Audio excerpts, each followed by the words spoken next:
also. No, me pre-sec. Yeah. Now you go Presby before. But I'm a crab boy. So you'll be Prempe. Okay, why Ruben is Prempe. Langaba is pre-sec. Next week. Ebe Casey.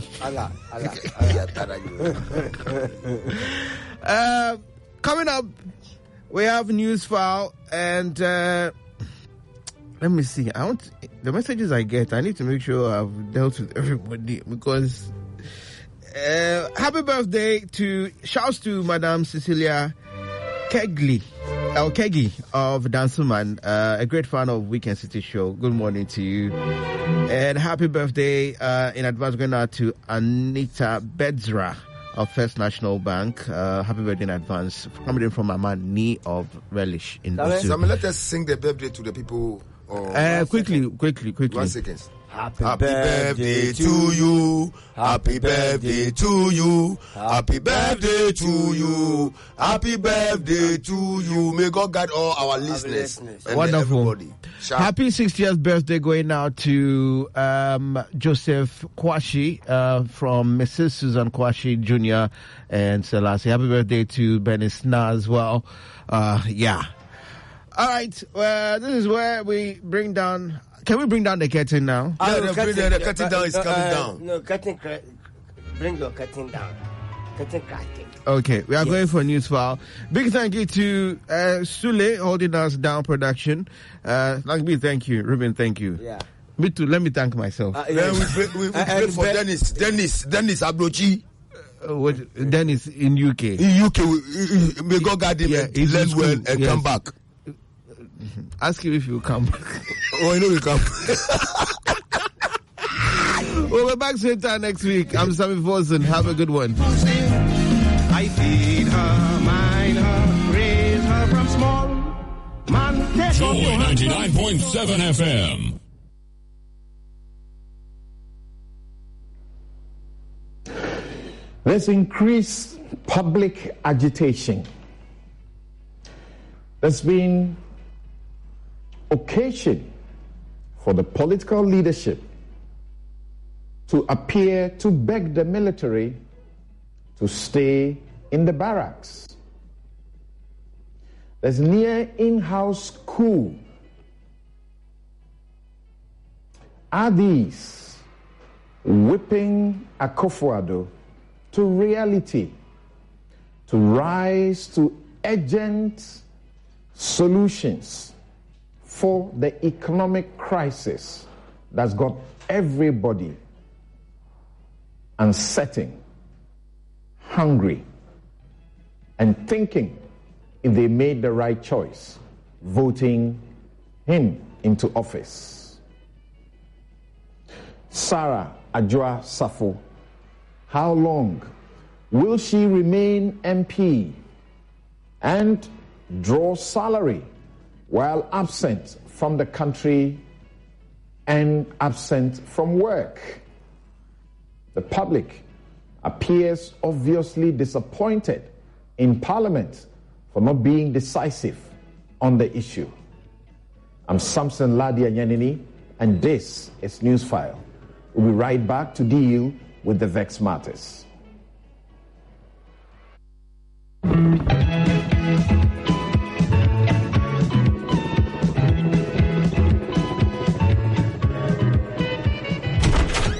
Close the window small. Your room be too bright, oh. Why, you be vampire where you know they like sunlight? Oh, my guy, my eyes. Behind the PC problem. In the sun problem. Common light bulb stuff. This no matter. I beg go Robert and Sons. Oh, yeah. Then my chick to him, I know correct. Where Robert and Sons sort them out sharp. Now, so stylish frames in the rock. We go Robert and Sons right in. No, I was sitting inside proper. For over 25 years, Robert & Sons continues to provide specialist eye care for both adults and children. Locate us at Adabraka, Adenta, Kumasi, Usudangwa, Tema, Weja, and East Legon. Call 050-151-9111. Robert & Sons, seeing is believing. Hannah and Paul have asked their family and friends to join them here today to reaffirm their wedding vows since the first time. Hannah, Paul? You're the tenant of my heart, often behind in the rent, but impossible to evict. 10 years. If I had to do it all over again, I wouldn't do it any different. Your car breaking down, the lift, meeting you at Auto Chill, and from then on, one chill leading to the other. I have changed my car 6 times since. But never my air conditioning installers, nor you, my wife. For expert craftsmanship and impeccable after-sales service, Auto Chill has it all. Auto Chill is located at Lati Junction next to the Washing Bay. Telephone 0243-474-788 or 0244-365-447. Auto Chill. Stay chilled.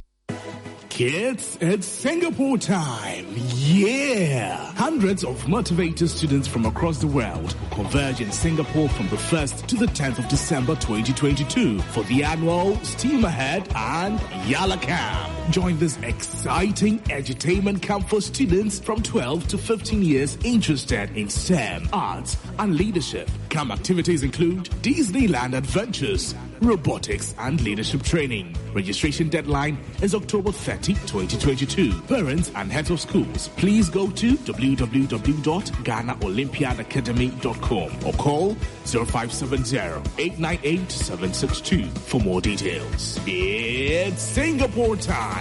Welcome on board, kids. My way insurance, about mobile, send it my way, Hi, my name is Nanama McBrown, and I want to encourage you to dial *165# on MTN to join the My Way family. My Way provides you and a selected family member a cover against death. As a policyholder, you will also have a cover against total permanent disability and hospitalization should you be hospitalized for more than 2 nights. Dial *165# and join the family. Sanya My Way. No way. My Way is a product of My Life and MTN Momo. Terms and conditions apply. Since inception, almost 100% of Ashesi University students have found jobs, started businesses, or gone on to graduate school within 6 months of graduation. From Accra to Nairobi, London to New York, Ashesi graduates are noticed and they are leading successful careers. If you dream of a rewarding life and career, an Ashesi education prepares you for just that. Learn more about applying to Ashesi at www.ashesi.edu.gh. Remember, admission is ongoing. The FBO features an elegant lobby, business center, and a catering area to make your flight experience a memorable one.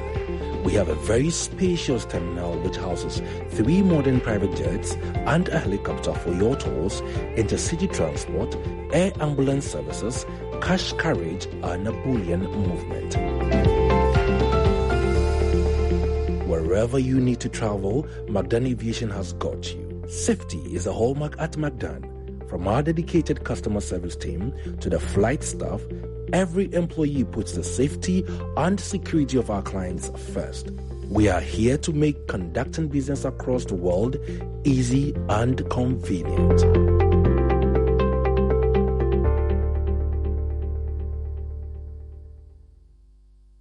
Hubtel presents Fresh Anguamo with all the great delights. Fufu in a flash with koto, yemadie, and akrantie. Almighty gobe with koko and eggs. Ish. Crispy fried chicken with rice, pizzas, and whatever else you're looking for or need to pay for. Hubtel presents Ghana's most useful app. Hubtel is everything for you.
Welcome back. This is Newsfile, your most authoritative news analysis platform, and here on Newsfile, as always, we put Ghana first. I'm your host, Samson Ladi Anyanini, and here's my take. No empty slogans on Sunday, Mr. President. In the news, former MPP MP and anti-corruption crusader PC Apia Ofori is urging a vote of no confidence in the president rather than the focus on Ken Ofori-Atta. It will appear the public has already cast that vote if Parliament won't. The president has been booed and angered to curse and tell people literally that he didn't force them to vote for him. That's after years of begging them to vote. 80 MPP MPs, that's about 59% of the majority side, boldly broke ranks to publicly tell the president to sack the finance minister and his deputy, or they will not support any business he brings to the hung parliament. A serious trouble. There is a motion of censure all NDC MPs must vote for to compel the president to sack Ken. Any NDC MP who disobeys the three-line whip is doomed. NPP's Kwame Pianim, the renowned economist, says IMF negotiations are not going well and insists Ken Ofori-Atta must leave before he destroys Ghana. He says he's done better for himself by doing a lot of borrowing. Fix the country. Martin Pebu are mobilizing citizens for a Kumiprekon Reloaded demonstration to demand the president's resignation. Occupy Ghana demands a lean and mean government. The Citizens Coalition held a hashtag Nanado Must Listen press conference. President Mahama says the opposition NDC prefers to offer solutions and not gloat over the crisis. He and some experts insist it's a crisis largely due to incompetence of the Akufo-Addo government. President Akufo-Addo, who was touring the country, touting his good works, but getting booed by people the Ochihene describes as villagers, witches, and wizards, had cause to encourage the army to remain loyal to the democratic project. He says he's counting on it. He will be speaking to the nation tomorrow, and that will be after an emergency retreat, meeting with his cabinet, bankers, forex traders, market women, and various industry players. But will his address get to turn things around the way John Mahama's gave an instant boost to the Gari and beans or Gobe industry yesterday? I hope and pray many Ghanaians are also looking forward that it will not be yet another time for sloganeering. empty slogans. The celebrated leader of Singapore, he is hardly referred to as a former prime minister, but almost always referred to as a leader. And that is for good reason. Lee Kuan Yew says that, quote, when you reach your limits, there are two ways out of that box that you are in. One is to reach new resources by either capturing territory or trading. He says to capture territory, you have to use force, and you must win or you are captured. This is where we find ourselves. We must win or be reduced to subhuman. What he refers to as force, I say, includes new revolutionary ideas extraordinarily required for a not ordinary situation set to wreak so much havoc on this country. Extraordinary times call for extraordinary solutions. Lee Kuan Yew rallied his people around his vision for a country without natural resources. Singapore, no natural resources. When he sought help, he was told to consider the production of fish hooks. He said all his country had, and that was a fact, was that it was its human resource.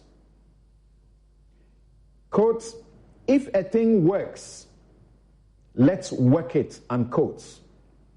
That was his declaration. That's how he moved his country from a third world to first world.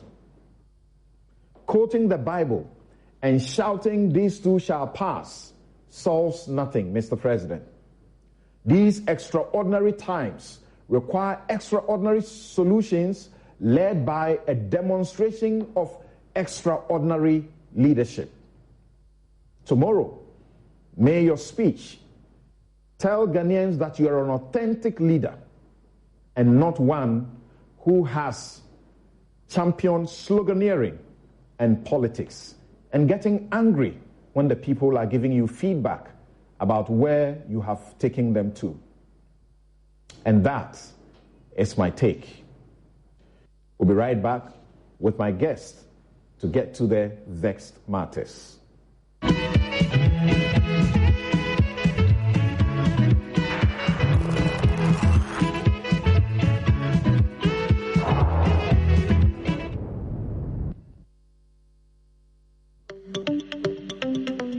Good business means seeing the possibilities. Oh, Charlie, close the window small. Your room be too bright, oh. Why, you be vampire when you know they like sunlight? Oh, my guy, my eyes.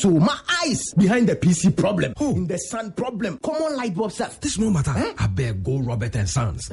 Oh, yeah. Then my chick to him, I know correct. Cry. Where Robert and Sons sort them out sharp. Now, so stylish frames in the wrong. We go Robert and Sons right in. No, I was sitting inside proper. For over 25 years, Robert & Sons continues to provide specialist eye care for both adults and children. Locate us at Adabraka, Adenta, Kumasi, Usudankwa, Tema, Weja, and East Legon. Call 050-151-9111. Robert & Sons, seeing is believing. Hannah and Paul have asked their family and friends to join them here today to reaffirm their wedding vows since the first time. Hannah, Paul? You're the tenant of my heart, often behind in the rent, but impossible to evict. 10 years. If I had to do it all over again, I wouldn't do it any different. Your car breaking down, the lift, meeting you at Alta Chill, and from then on, one chill leading to the other. I have changed my car 6 times since. But never my air conditioner's dollars, nor you, my wife. For expert craftsmanship and impeccable after-sales service, AutoChill has it all. AutoChill is located at Lati Junction next to the Washing Bay. Telephone 0243-474-788 or 0244-365-447. AutoChill. Stay chilled.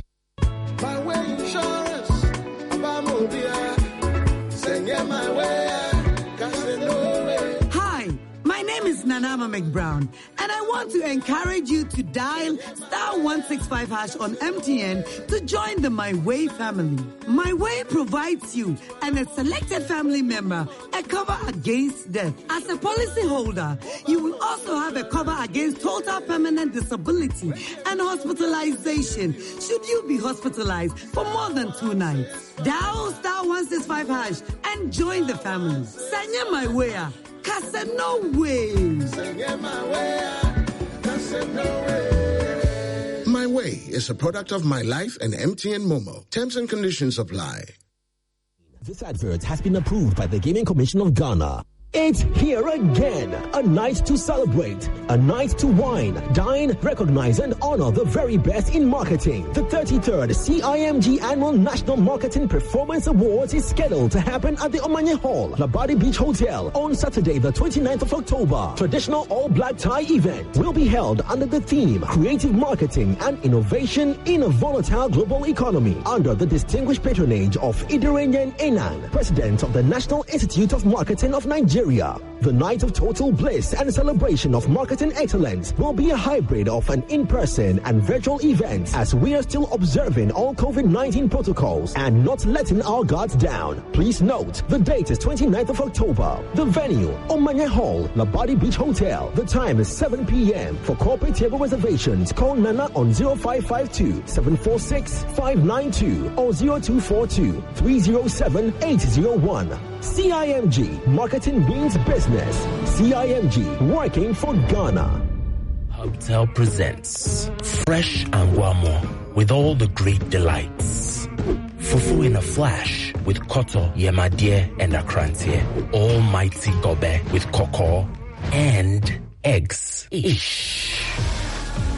Crispy fried chicken with rice, pizzas, and whatever else you're looking for or need to pay for. Hubtel presents Ghana's most useful app. Hubtel is everything you. Do you or your children rub their eyes too often? Do the eyes become itchy, watering, or red sometimes? Well, all these may be due to allergic conjunctivitis. Simple as it seems, allergies can have long-term effects on the eye, including blindness if not treated well. Allergic conjunctivitis is treated by eye specialists. Visit the St. Thomas Eye Hospital and get examined by an eye specialist today. St. Thomas Eye Hospital has its surgical center at Mataheko Flamingo, an outpatient clinic on the Osu Oxford Street in Accra, and a new clinic at the Tema Evergreen Shopping Center. Call us on 024-675-8483 or 054-012-5450 for more information.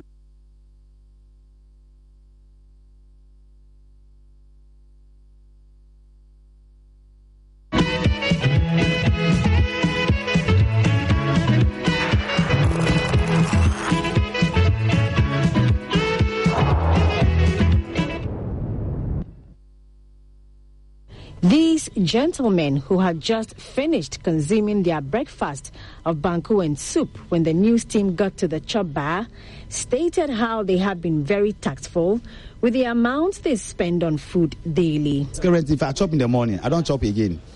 I'll wait till the evening around 6, 7, and I just eat something small. Because the way things are going, if you say you'll be eating in the morning, in the afternoon, in the evening, hey, you can't even pay your rent. So currently, if I eat in the morning, I don't take in anything. So in the evening when I close and I get home, I just get something small. The nyama boy dian kasa untumen trompo. First nan toso adaka them says 600, that's 500. Baby say toso no untumen adaka no kwai 12,002. Untumen to. Nti ama say no customers no eswati. If they say omu ni skate say first now bia be dwuma ba beto aduane na ade no. Auntie Chicho is saying that she was in the markets on Saturday, and a box of tomato which she used to buy for 600 cedis is now being sold at 1,200. Just last month was sold, it was 6 cedi, the Prema. Now it's 13 cedis. Why?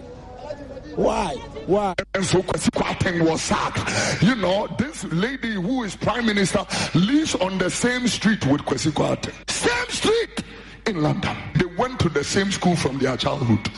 But wrong is wrong. When you are wrong, I need to look in your eyes and tell you, you are wrong. That is what is killing this nation. This is the time, Your Excellency, to make changes. And that changes must be to the honor and glory of God. Our finance minister, who even though is a Christian, have failed miserably. And I am telling Your Excellency, with all due respect, this is the time to make drastic changes. We cannot sit here when $1 is equal to 12 cedis. 12 cedis! Don't believe in going to the IMF. How can you negotiate for that? The IMF negotiations are going badly. We cannot do it in 3 weeks. And not for the parliamentarians. They are part of the problem. All the agreements we signed get it to a level of where our debt is not sustainable. They are there. The public finance management laws are very clear.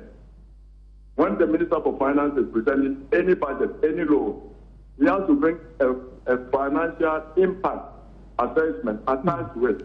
As a minister, as a MP, whether they look at those things. We are this unsustainable debt partly because of them. They didn't do their job. So it's not up to them now to say they are giving the minister 3 weeks. The level we have reached, we have to be serious.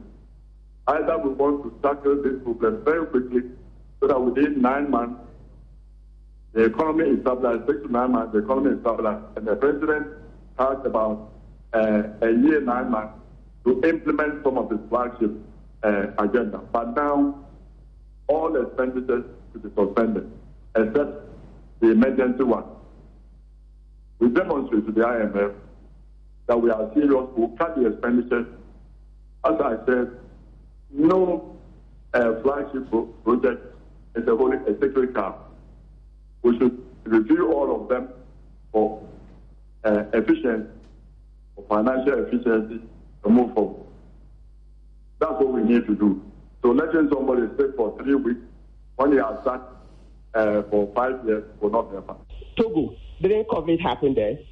Cote d'Ivoire, didn't COVID happen there? Nigeria, and so on and so forth. So how come that Ghana now has the worst performing currency in the world? The president also resigned. Sovereignty resides in the people, in the preamble of the constitution, etc. Yes, so we put them there. So on the 5th of November, you will see how millions of Ghanaians would come out into the streets and to voice it out clearly to the president that he has to go. And you see, the sad thing is that the more he digs in his heels, then the more he shows that he's not a leader at all. He's not a leader.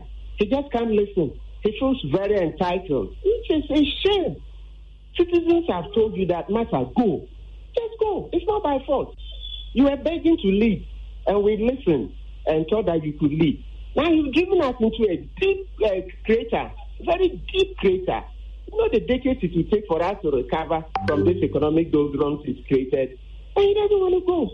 It just shows that it's just personal aggrandizement, President. That's all that he thinks about. Finance Minister, the Bank of Ghana, Governor, other senior officials of the government are here, is to indicate to you a little where we've got to in the negotiations we're having with the fund, what it portends for the future of economic policy in our country, and then hopefully to have the opportunity to get your particular buy-in, because we are talking and hopefully concluding soon these important negotiations which are going to have, and you know as well as I do, an important impact on the way forward for the Ghanaian economy in the months and immediate years ahead. So it's basically a familiarization program, and then also to hear from you what you think would be significant that you would want to hear. Right, so you've been listening to ordinary citizens and sellers. You've heard Prophet Kofi Odro who doesn't understand what is going on in this country. He feels that what is happening in Britain, that should be the example that we should follow.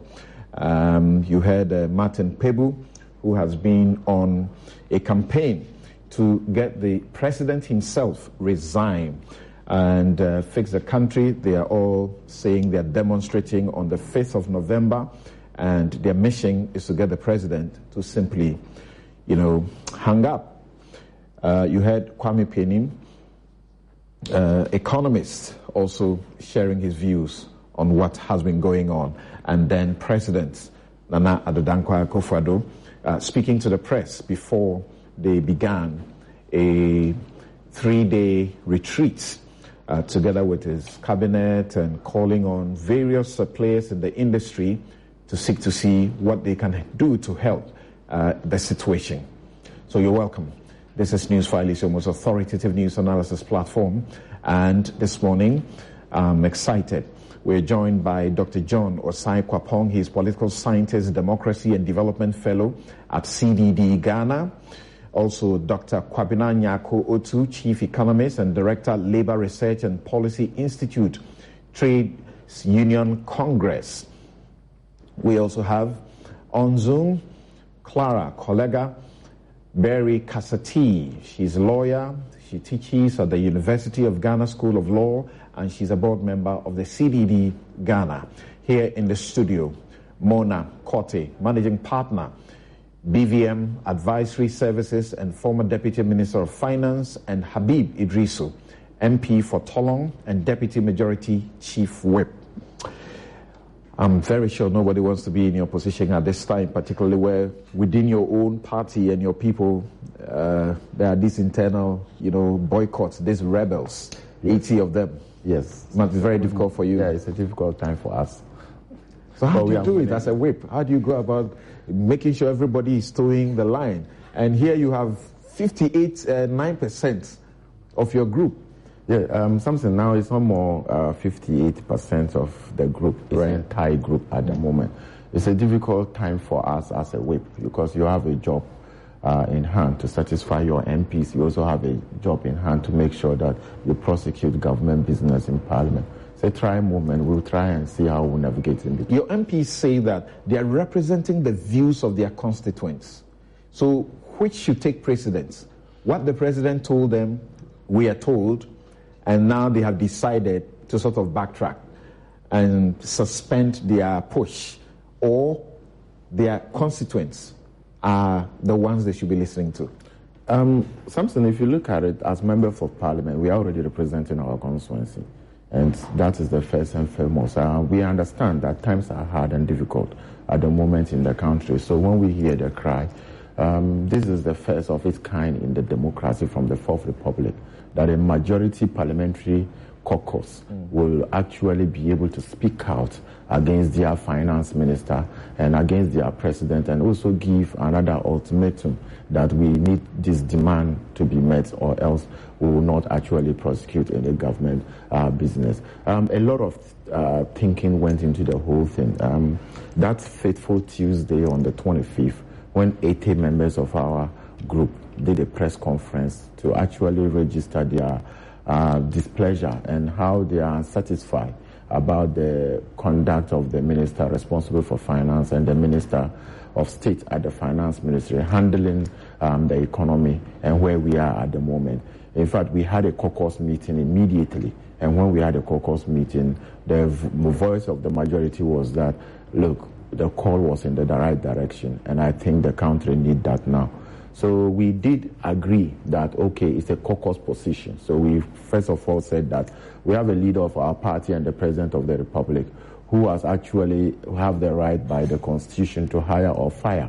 So we did arrange to have a meeting with the president. When we met the president, the majority leader, Honorable Chairman Sabonsu, communicated to the president that the majority caucus in Parliament position is that the finance minister and the minister of state at the finance ministry should be shown the exit door, or else we will not actually be able to do any government business. So the president appealed to us in that meeting that he appealed and also requested that we should give him some time. He has actually listened to our plea, and he also knows that things are not going on well, times are difficult.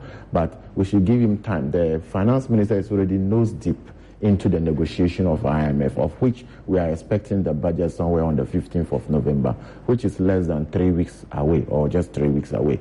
So if that is done, then he bring in the budget, 2023 budget, and then also be able to move the motion for the appropriation. We didn't give him an answer. We said it's a caucus decision, so we didn't want to engage the president in that meeting. So we retired to consult the old lady and for us in the majority caucus to Georgia to be able to come to an agreement. In fact, on that fateful Wednesday, we didn't do any government business. If you look at the other paper on Wednesday, of which I have a copy here, any government business was not done until the caucus took a decision. The Minister of Finance was supposed to come and lay a paper on the Procurement Act. There's supposed to be Cocoa Board supposed to also lay a paper, the social welfare. All that was standard. We only did 2 business on that Wednesday. That has to do with Pan-African Parliament and the ECOWAS Parliament, which are parliamentary business that has nothing to do with the government. So we had a series of meetings on Wednesday as caucus to be able to agree whether we should listen to the plea and request of the president or not. So we deliberated and we said that, okay, that is okay. The president have made a request. We have only 3 weeks for the budget to come. Changing finance minister and looking at where we are, taking him out, what will happen within the economy and other things, factors that we considered. So we agree. So on that same Wednesday evening, I was the leadership. Then the leadership was taxed, led by the majority leader, the chief whip, the deputy leader. We met with the president and we communicated to him that the majority caucus have agreed to your plea and request that we'll give the finance minister time to be able to continue with the negotiation and also prepare the budget and move the motion for the appropriation and nothing more, nothing less. So the president thanked us for that and we said we will issue a statement. So we did issue a statement, same. I think that was Wednesday evening, right, to let the public know that we did the press conference on Tuesday. We have met with the president. Now we have Giorgio, and this is the stand. But you see, in your statement, it is not clear if your demands have merely been suspended until after we reach, a deal with IMF and the finance minister presents the budget. No, Samson, it does look, you say, that after he's done all these, then that will be put on the table for consideration. No, Samson, if you read the statement, I'm trying to just get a copy. The last statement before the last paragraph, you could see that it was clear, maybe with your kind permission, that I'll just read part of it, or maybe the whole. Following the press conference held on Tuesday, 25th October 2022 by the members of the majority caucus in Parliament, demanding the removal of the Minister of Finance, Ken Ofori-Atta, and the Minister of State, or at the Ministry of Finance, Mr. Charles Edibwahen, from office. The President engaged members of the caucus and requested that the issue be stood down until the conclusion of the round of negotiation with the International Monetary Fund and the presentation of the budget statement and economic policy in November 2022. And the subsequent stood down. I'm coming. I'll get to where I'm trying to emphasize. And subsequently, passage of the bill, after which the demand shall be acted upon. After which the demand shall be acted upon. Demand shall be acted upon. We were very careful. It means what? A minute after he presents the budget, he's on his way out together with his deputy, or 24 hours after, or a day after, or 2 weeks after. What does it mean? So the statement actually make it clear. It's a 3 process. Yes, he now have the backing of the majority caucus to go ahead with the negotiation with the IMF. He can come and present the budget statement on behalf of the president for 2023, and then he can move the motion for the appropriation. If these 3 events are done, our demand will be acted upon. You see, you are a lawyer of good standing. The power to hire and fire lies in the president. The other thing Parliament could do is a motion of censure, of which we need numbers to be able to get that minister out. So the president is not telling you that shelf your demand. I am not going to act or do anything about it. But our conclusion with him was that let these three processes happen. Stand it down. I will act on it. First, stand it down. Let the minister proceed with negotiations and present a budget by the 15th of November. And then your demand shall be acted upon. Acted upon means what? Because you do not know what his action will be on your demand. Definitely, but you see, there are three processes going on in Parliament now. No, we understand that clearly. No, but I want to... Can acted upon mean that he will say, well, I've listened to your demand, I'm sorry, I cannot grant it. He's acted upon it. Yes, and he can also say that, okay, now the finance minister have moved and my budget and my appropriation for 2023 is done. I have actually ceded to your demand, and then the finance minister has to go. It is also possible. If the finance minister does not go after he presents the budget, what happens? Then the majority caucus will then retire or be able to meet again and then be able to see exactly what we are going to do. But you see, something we need to appreciate. If your demand, when you spoke to the president, please, let's hear the group when they gave the press conference. Please, let's hear them again, and then you answer that question. If your demand has been stood down, and then after it's supposed to be acted upon, you said if the demand is not acceded to, you will not do parliamentary business.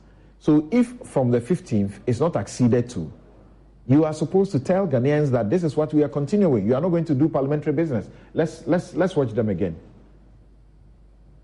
That as a concerned majority, we want our government to succeed.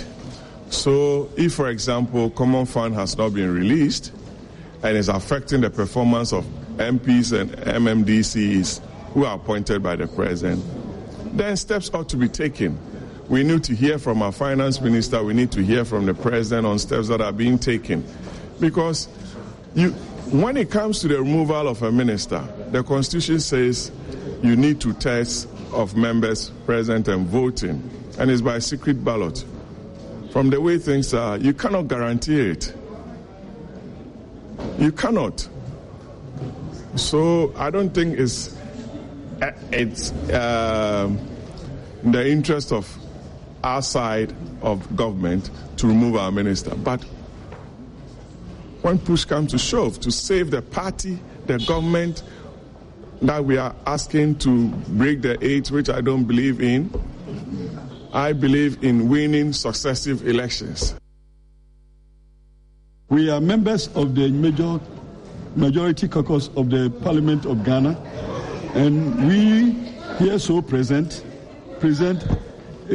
a greater number of the said caucus. My name is Andy Apiakubi, and I am only here as spokesperson for the majority group, without more. We have had occasions to defend allegations of conflicts of interest, lack of confidence, trust against the leadership of our finance ministry. The recent developments within our economy are of great concern to the greater majority of members of our caucus and our constituents. We have made our grave concern to the president through the parliamentary leadership and the leadership of the party without any positive response. We are by this medium communicating our strong desire that the president change the Minister of Finance and the Minister of State in the Finance Ministry without further delay in order to restore hope into the financial sector and reverse the downward trend in the growth of the economy. The summary of our concerns leads to a plea that the Minister of Finance, Honorable Kenneth Oforiatta, and the Minister of State of the Ministry of Finance, Honorable Charles Edubuahi, be removed from office. We pray that this prayer will be carried to the presidency.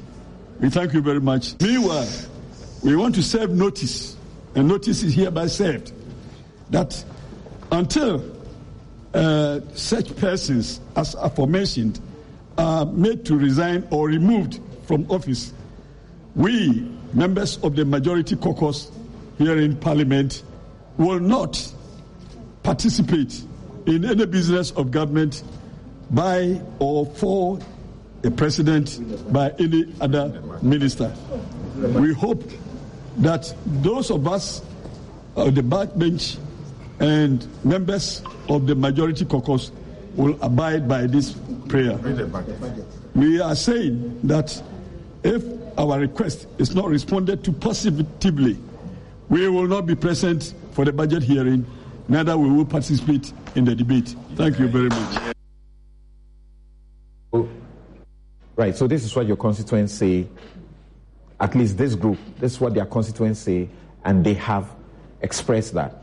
And now that has been stood down until these three events have taken place.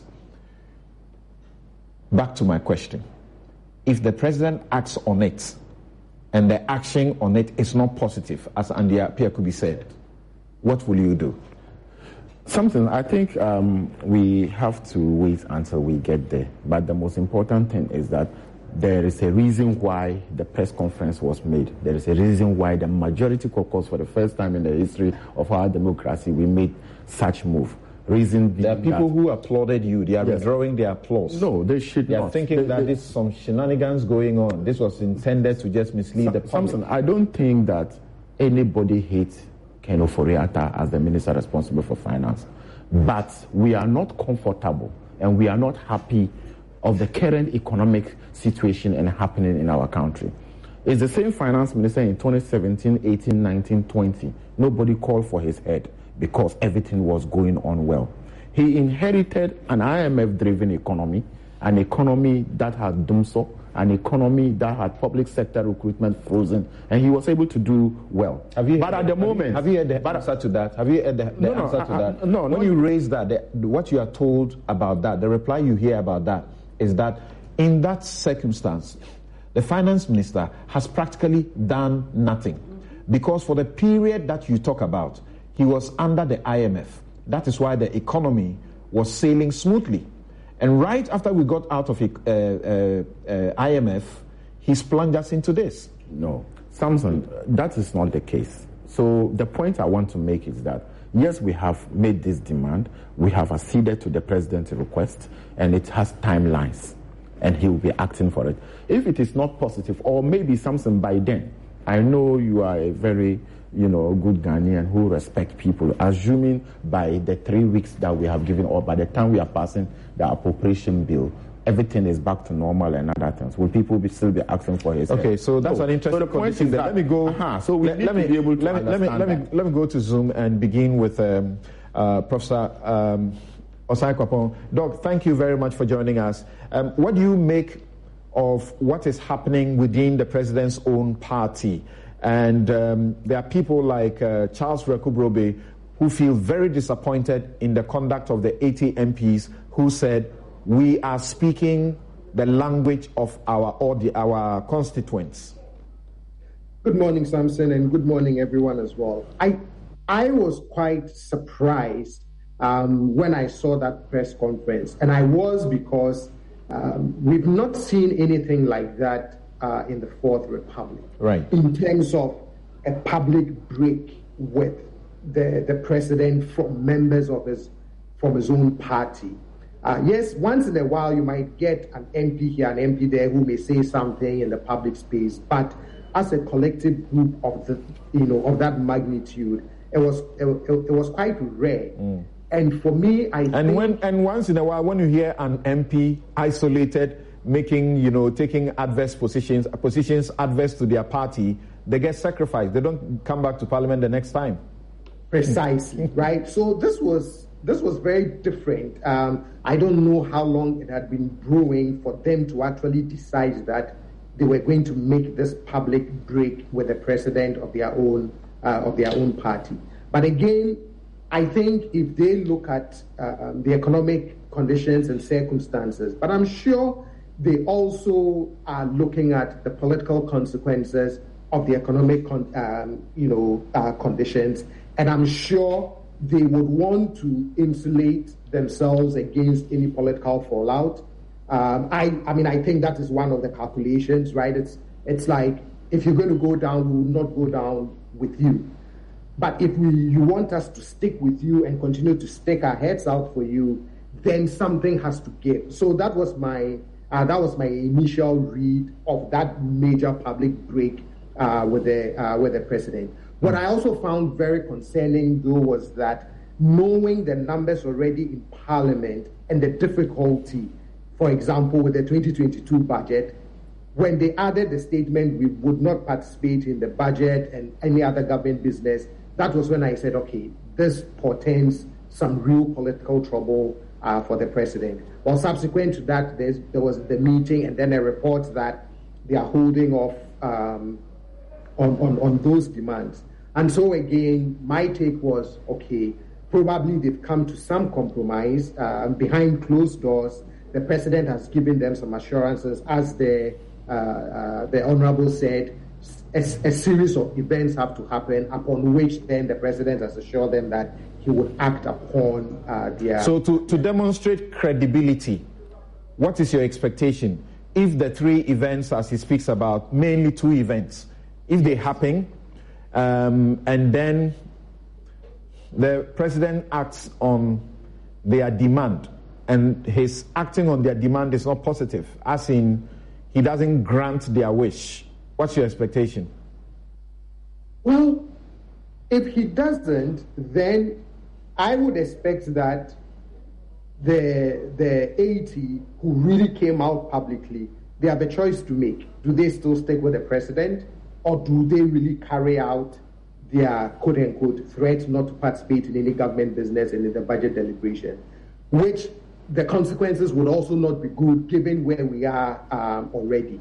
I hope that whatever assurances that the president gave them, that the president would follow through on those assurances, that if really to be acted upon means whatever they asked for in terms of the removal of those two persons, that will be given. And if not, there has to be some basis upon which it is not granted. And then now it will be up to them to come back and explain to the public why they made those strong demands and issue those strong statements, and why now they are quote-unquote backtracking.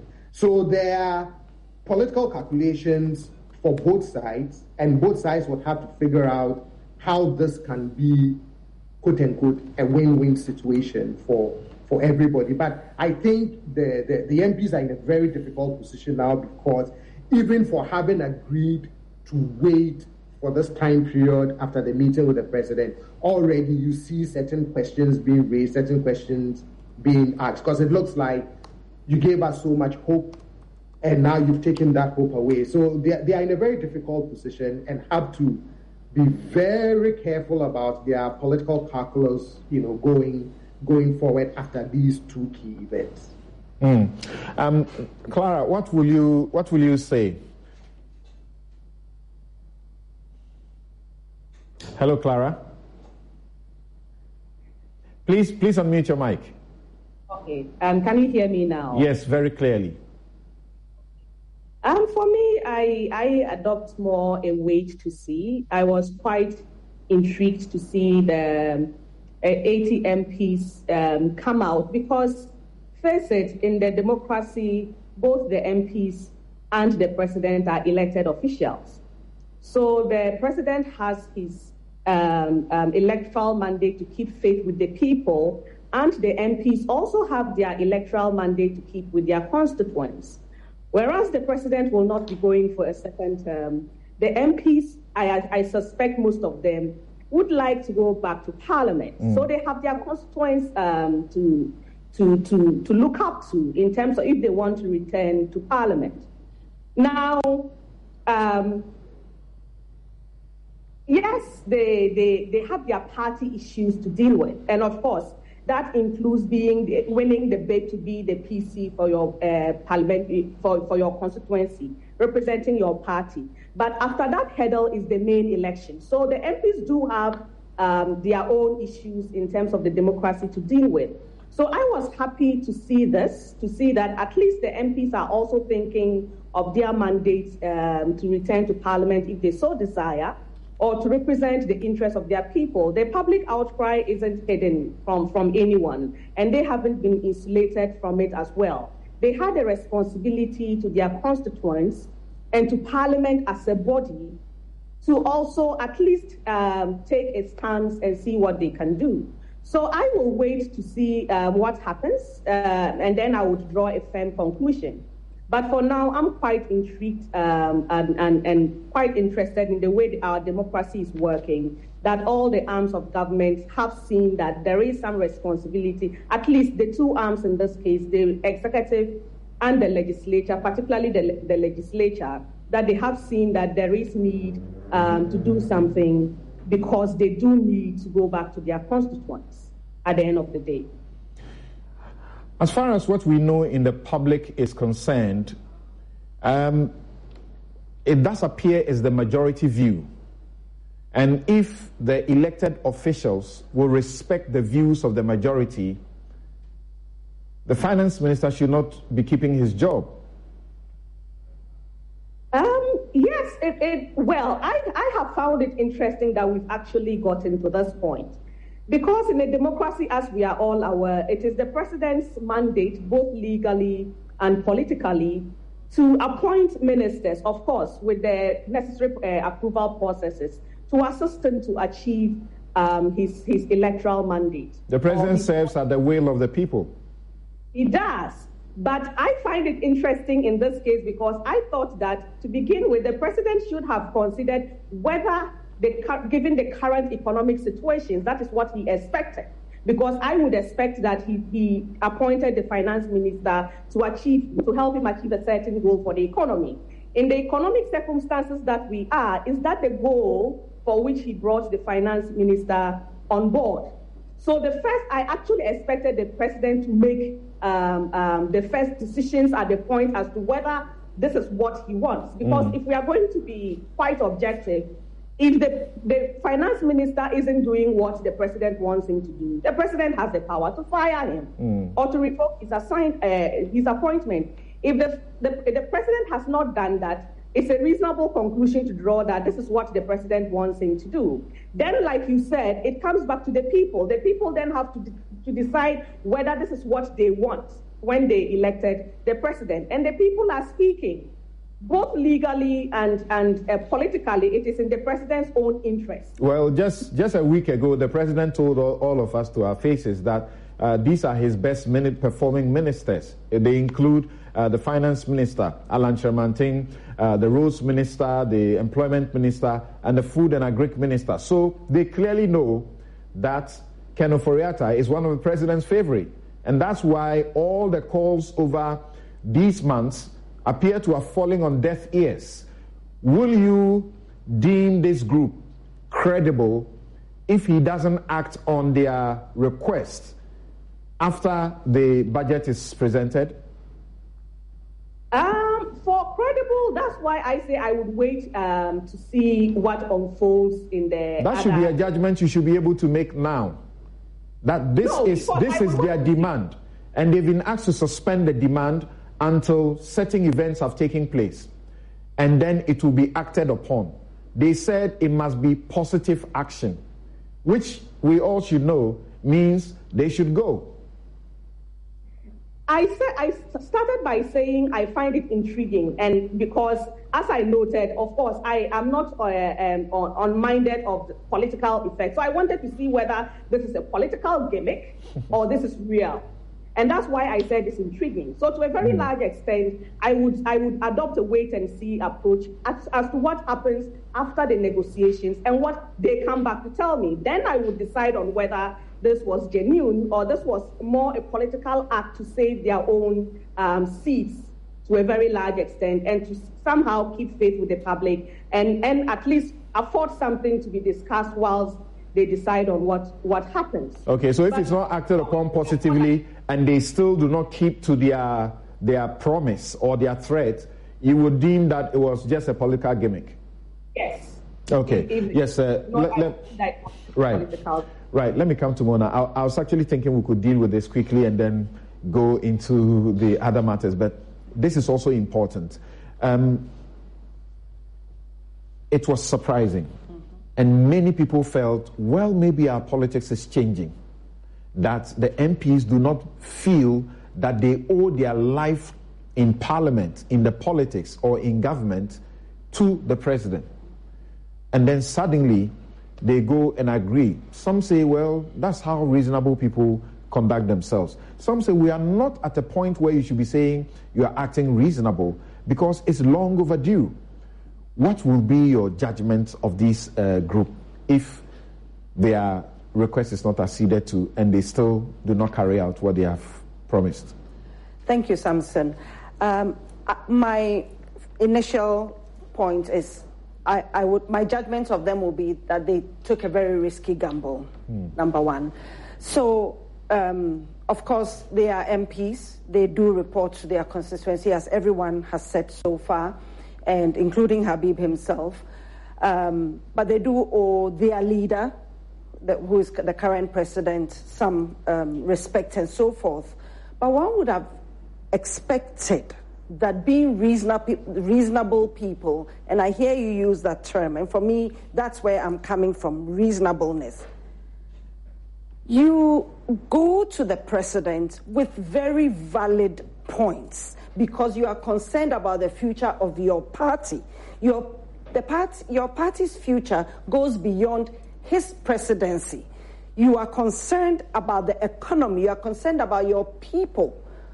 And yet, when he asks you to stand down and wait for an action that will take place either right after budget or after an IMF deal is concluded, and from what we are seeing, it is possible there won't be an IMF deal until early next year. So which timeline is it that you're going with? And that surprises me, talking about surprises. So I think that the MPs went to meet the president and something radically changed, which put down even their own conviction. Because when they were going, they gave us the impression that they were convinced. So what changed? Clearly, signals had to be sent to the market and to the people. You went, and now those signals are not being sent. There has to be a change of the economic team. This team is no longer credible. This is a team that has lied not only to the people of Ghana outside your party, but they've also lied to you. And the IMF has found them out. The numbers they gave, the macroeconomic numbers they gave, were not correct. You have found that out. I am also surprised that as president, when you now find out that others, external partners, have found that your numbers are not correct and credibility issues have come, you will still want to keep the manager of the economy who created the situation at post to continue the negotiations with the IMF who have found him out.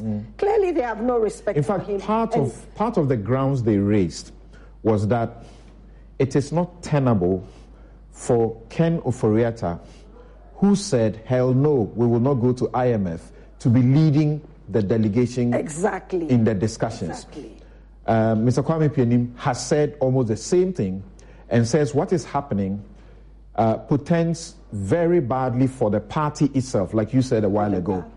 And for the people, because we even heard Mr. Nyamike on one of your programs also saying that someone who is reluctant to go into the IMF, how can he negotiate? But for me, even more important is someone who lacks credibility. And you all found that out when the IMF negotiations began. At this point, there isn't going to be a board approval soon. It will be staff level. So it's going to be hard times because it's going to be assisting them to get to the point where a debt sustainability assessment can be correct or not. Now, for me, I wonder that these NPP MPs, 80 or more of them, and this morning we are hearing Habib saying, in fact, it's all of them who don't want the situation to continue. It's not personal, but they don't want it to continue. If all of you say this, how can one person, whether he's a big authority or not, he's still one person, change all of you's mind to wait until a time when you don't even know what the response will be, when the nation is at risk? The reputation of the whole nation is at risk, and our economic future is also at risk. The people of Ghana have started to suffer. You showed some interview of people speaking about eating once a day, struggling, transport. I mean, it cuts across the nation. And yet you think you should humor the president and wait until after the budget or after an IMF deal is agreed, which could be next year, to make your decision. You have failed your constituency. To Habib and the rest of your MPs, I tell you that you have failed your constituency. And you continue to perpetrate stories and lies that Ken Ofori-Atta was doing well as minister from 2017 to 2020. That is not true. He was under an IMF program that we began, therefore he was complying to an extent. He got out of that program and immediately the problems started. These problems are not because of COVID or Ukraine. Even the World Bank has said it. Ghana was already at risk. Even when we were leaving office, there was some level of risk. And that's why we were in an IMF program. We didn't go into the program because we were doing so well. There were problems. And that's why we went in. Ken Ofori-Atta and his team got out of it. Reckless expenditure, government expenditure, reckless signals to the markets by borrowing anyhow and showing no assets for it. And today we are where we are. You represent your constituencies and you are still humoring one man who could bring your party down. There are people in your party, I can assure you, who are not MPs, but who want to see this party continue. And even for the NDC, we want to see democracy continue. And that's why John Mahama made it clear that he also calls upon the security agencies to be loyal to the Constitution. We don't want any more coup d'etats. We want a democratic governance. And therefore, please, But why has that call become necessary? Because we knew that some time ago when we used to have this military, adventure. Yes, it always set us back. Whenever there were, some inflationary issues and the economy went bad, then the military will step in. That's right. But we know that that's not what the situation we live in anymore. Yes. So why is it that the president and President Mahama, you're all asking the military to stay back? They're asking the military to stay back so that the democratic governance that we have journeyed on to date will continue. And it is for that reason that we ask the MPP MPs to do right, not to pretend to do right. Actually, I believe that they were not pretending. Let me take that back. They were not pretending when they started. They were really on fire. And as you said, a lot of people commended them for it. It is a pity that when they went to meet the president, they humored him and therefore stood down as he asked them to. One was expecting that they would continue. And in fact, for the sake of Ghana, because the situation now is time sensitive, Samson, the situation will not be the same by early next year. It is time sensitive. We need to act now. Right. So for them to stand down is a real pity. And we hope that they will go back. Let's listen to Haruna Idrisu, the minority leader, on the question of censure. They have actually done a motion to censure the finance minister, as in pass a vote of no confidence in him, and after which the onus will be on the president to sort of ask him to leave. That's one. Is it possible? And do you all agree that if the president doesn't do what the majority group is seeking, then they could simply join the minority group on this vote? Let's listen to Haruna Idrisu. I expect him to be assuring me that his side will support this, and by consensus, we'll save this country. We need to save this country, save its businesses. Businesses are collapsing, industry is collapsing, the Ghanaian citizens are reeling under unprecedented hardship. That must be your concern. But to say that there's nothing legal in this, okay, it is constitutional. Not just legal, but constitutional.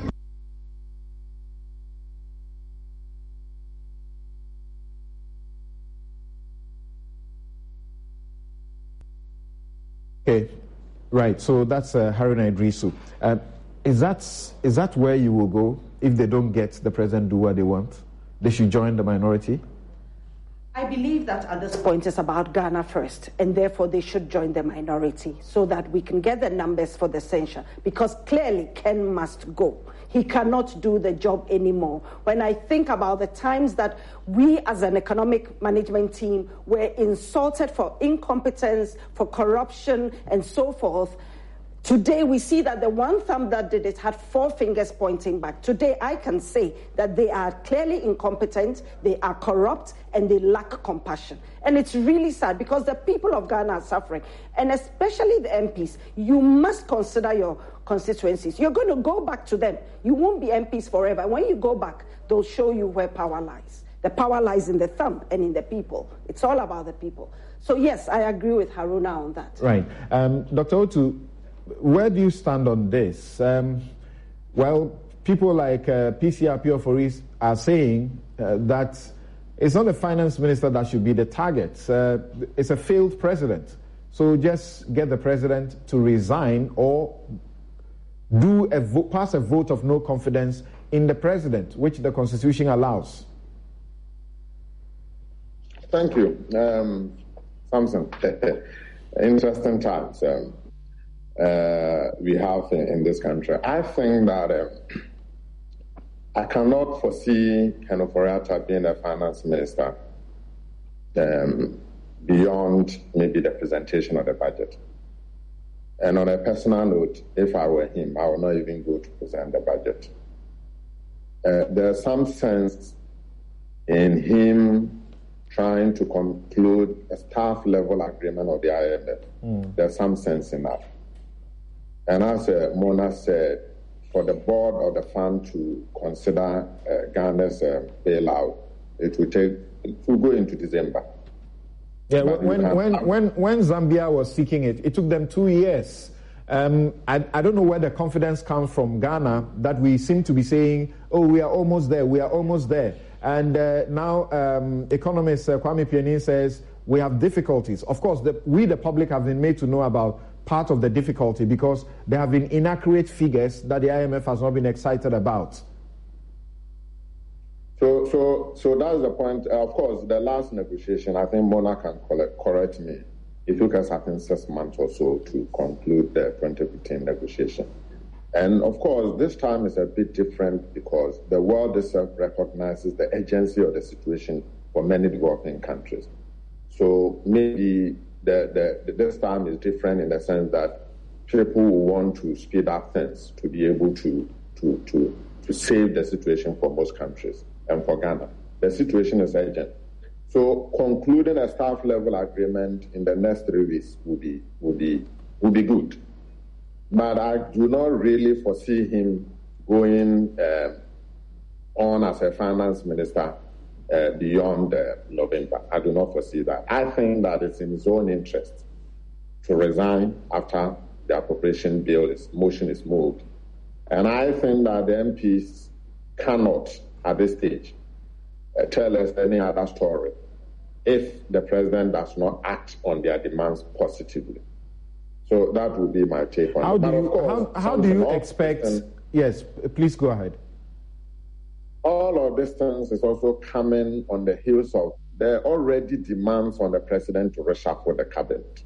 I mean, this thing has been in the air for so many years now, for so many months, years and months. And I think that the MPs have acted boldly. They have acted not just on the current economic situation, but the pent-up feeling from their constituents that the president needs to reshuffle the cabinet. And so this is the ultimate consequence we are seeing on the part of the president refusing to listen to so many people within his own party about reshuffling. I was asking how you expect, especially the minority side, to sit and listen to a finance minister. They have gotten a motion for censure accepted on, and which is a motion that will have to be debated. So how do you see things panning out if he goes to Parliament? That is before the motion is debated for his removal, censure. So I'm not a political scientist, and I'm not a student of politics that well, but I think it will be difficult for the minority as it is difficult for the majority itself. And it's in that breath that I said that personally, if I were him, I would not even go to Parliament to present the budget. If you were him, you would not even go to Parliament. Having said that, I also recognize that the times we are in is so precarious that, and he's so deep in the IMF negotiation. Of course, people will say that what if he falls down and dies tomorrow? But he's not dead, he's there. And if he can, within these 3 weeks, get us a staff level agreement, that is almost a surety that some of the agreement can enter into the budget. It won't be bad. The finance minister, Kenneth Foriata, when they started the discussions that the president has commandeered, was seen in an excited mood in a photograph with the president, and he tweeted, "Thank you, Nana Akufo-Addo, Ghana president, for leading today's stakeholder engagement. We continue tomorrow with our market women, Ghana employers, TUC Ghana, etc. We will arise and continue to build, and God will surely prosper Ghana again. Building Ghana together, robust recovery ahead." So TUC, you were supposed to be meeting with the group in this. There are people who are really, who are, I don't know how to say, angry, but they feel insulted that the finance minister continues to be preaching scriptures to them about recovery. People are hungry, and that's what they are concerned about. Exactly, I agree with those people. I mean, there are no words to describe the difficulties people find themselves in. We negotiated a 7% salary increase, which was a severe portrait, very small in 2022, at a time when inflation was 9%. Today, in 2022, inflation is almost inching up to 40%. And I mean, you see, in the past when you talk about inflation, you don't see it. Today, you see it in hourly increases in prices for everything. Incomes have been completely decimated. So in these times, it's not really about sermons, and as your take mentioned, it's not about sloganeering anymore. It's about clear, tangible things you can do to stabilize the situation, to arrest the fall of the city and to arrest the declining standards of living of Ghanaian workers. This is what everybody expects. It's not just even workers. It's all that the country expects from the president, from his ministers. It's no longer about slogans. You just said a while ago, as if to join the group that is asking Ken to go, that his stay in office is no more tenable. How does his removal from office suddenly change the circumstances? So it may not suddenly change the circumstances, but you see, in economics, there's something we call confidence. It's not a tangible, quantifiable thing you can build into a model. Of course, you can still build into a model, but not as a quantitative variable, as a qualitative variable. So that confidence, when so many people, including 80 members of your own parliament, are telling you that we have lost confidence, there's no way the market will regain that confidence until that person is made to go. So his exit will actually increase confidence, which has been sagging in the Ghanaian economy for whatever reason. It may be, we may all be wrong, but at least at this point in time, this is the position taken by majority of the people. And majority of MPs have agreed to that. The market is watching. So what we need to do is to give the market some confidence. In fact, a high dose of confidence in this situation. Okay, so it may not certainly change things, but it will give confidence to move the market in the right direction for Ghana. All right. I suppose that is without a doubt, because even the government says the more we talk the economy down, the more things get bad. And so we should be careful, even we presenters. When I sit here and moderate my show, sometimes I get calls, be careful how you allow people to say certain things about the currency and the rest, all impact on how the currency, does well or does not do well. Except that sometimes I get very intrigued, and sometimes I almost feel insulted, because the same people who are calling you and asking you to moderate your guests so that they do not get into what they call speculation and all of these things, because it affects the economy. Not too long ago, when the NDC was in power, they will sit on the same show with you and do the same thing. And when the NDC guys told us that, be careful, what you're doing is not good for the market, they'll call their bluff and say, forget about these guys, let's move on. We'll say it as it is. So sometimes it gets really insulting to me when I get these calls. Yes. To underline all these difficulties in the Fourth Republic is at the nature of our politics. So if I am not in government, I just do anything and everything to bring down the economy. When the tables turn, then you begin to preach to people that please don't do that, don't do that. But even where we do that, where we do that, there should be some major issues that we should agree that for those issues, the political divide will agree that this is how we communicate about them, because it's about people's lives. I agree 100% with you, and that is why, as we try to offer solutions, one of the solutions we need to hammer on is the need for some level of political consensus in this country. We can't do politics with everything. It's about people's life. Unfortunately, one of the things we lack in this country is political consensus. Right. If you find two goats fighting on the street of Accra, you investigate and realize that one of them belongs to an NDC and another belongs to NPP. There's no middle ground in Ghana.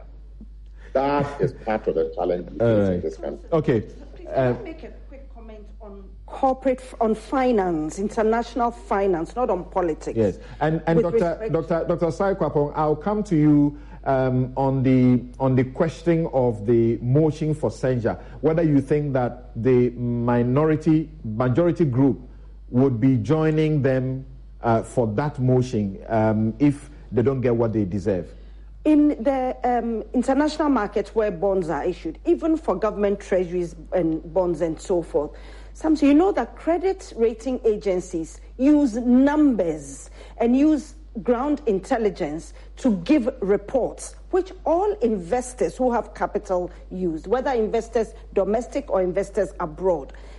To date, the credit rating agencies have found out that this economic team, management team, have given wrong numbers, wrong meaning they have not fully disclosed all the numbers, and therefore the situation is actually different from what it really is. And in fact, it keeps unfolding. Now, with credit agencies sending out that signal, it is factored into the markets and factored into the cost of borrowing for Ghana and so forth. It has reputational risk for our nation. So indeed, even without the politics, we must be concerned that our nation is now getting this reputation as not being transparent, accurate with the numbers that we put out. And it is a dangerous precedent to set. Okay. Even in our time, we never gave wrong numbers. But this time, credibility is at stake. And the credit rating agencies are picking up on that. And it will reflect. Dr. Sai Kwapong, listen to Speaker Bagwing, and then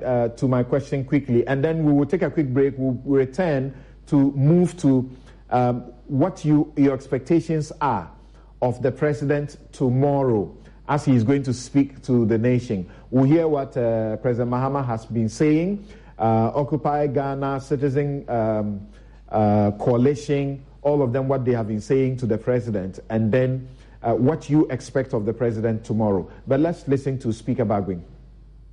I had to deeply consider some of these issues that you have raised and came to the conclusion that the motion was properly drafted.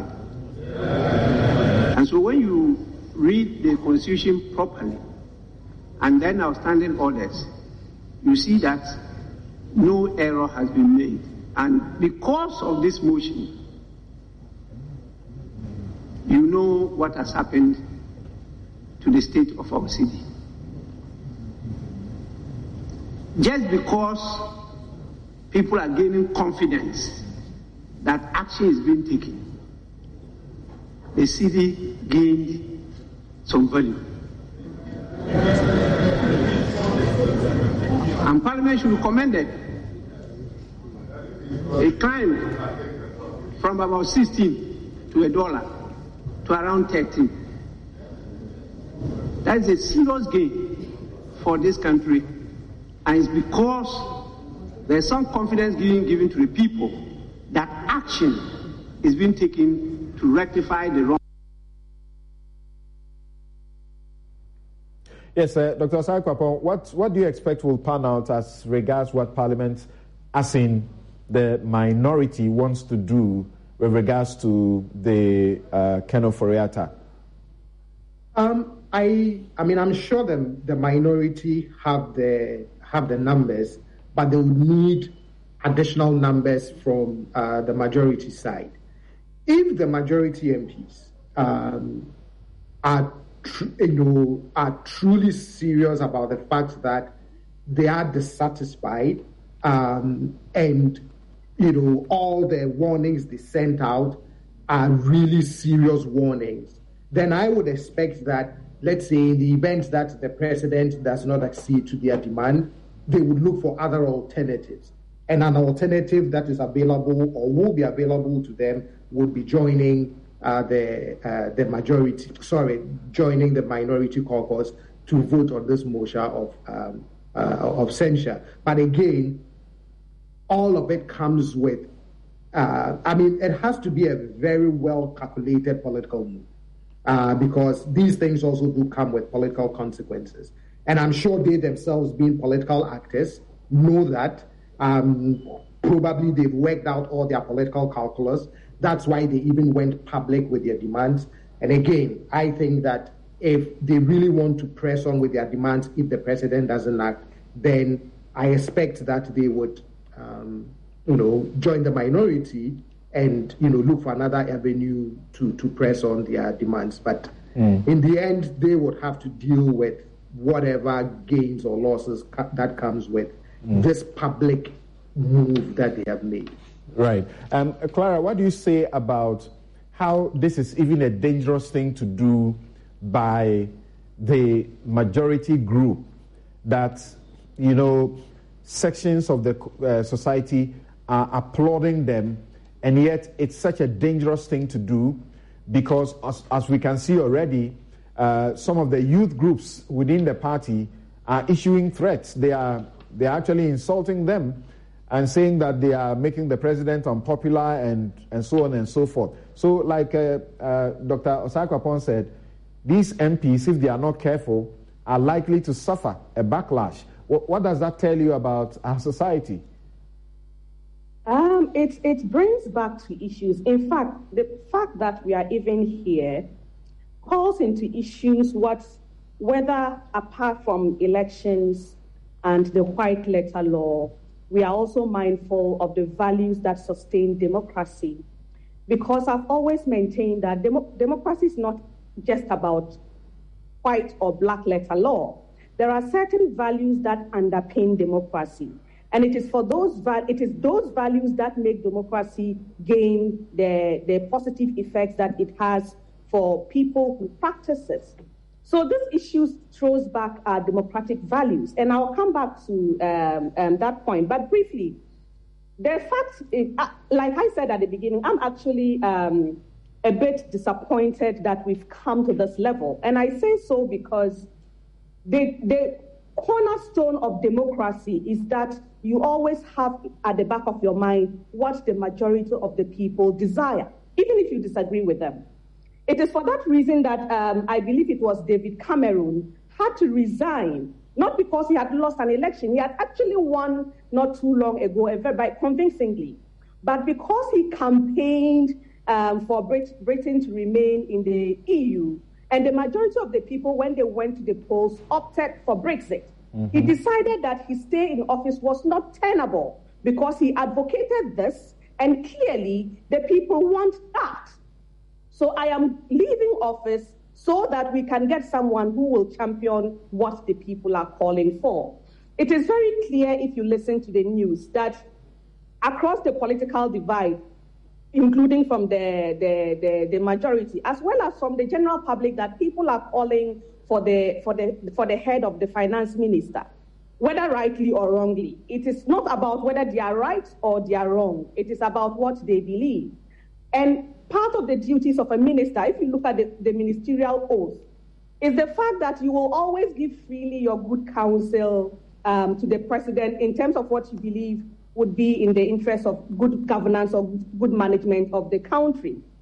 I was hoping that the finance minister himself would not actually wait for all of this to take place, that the vote of censure, the clamor for his removal, the threat from the majority MPs, the threat of many people wanting to go on the street, but in the spirit of democratic values, to recognize that although in the law I can stay for as long as the president says I am staying, I have looked at what majority of other sections of the population are demanding. And I recognize that although a lot of things may be legal, not all of them may necessarily be good.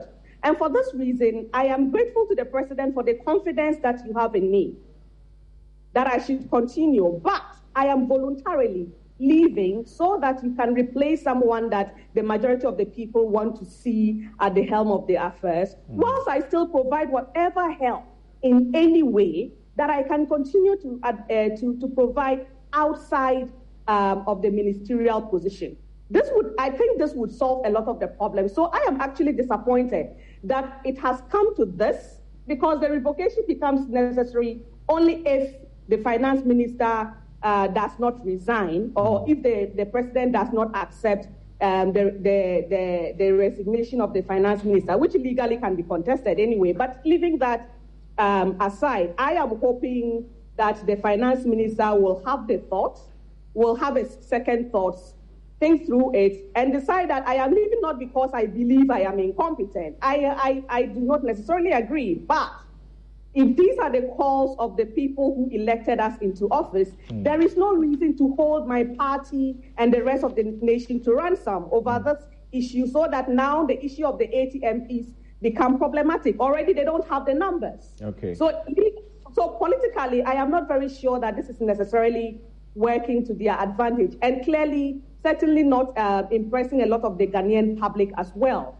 So my hope is we should not have to get there. Okay. And hope when the president comes into our homes tomorrow, we would see something that is more conciliatory to the people. We'll speak to that shortly.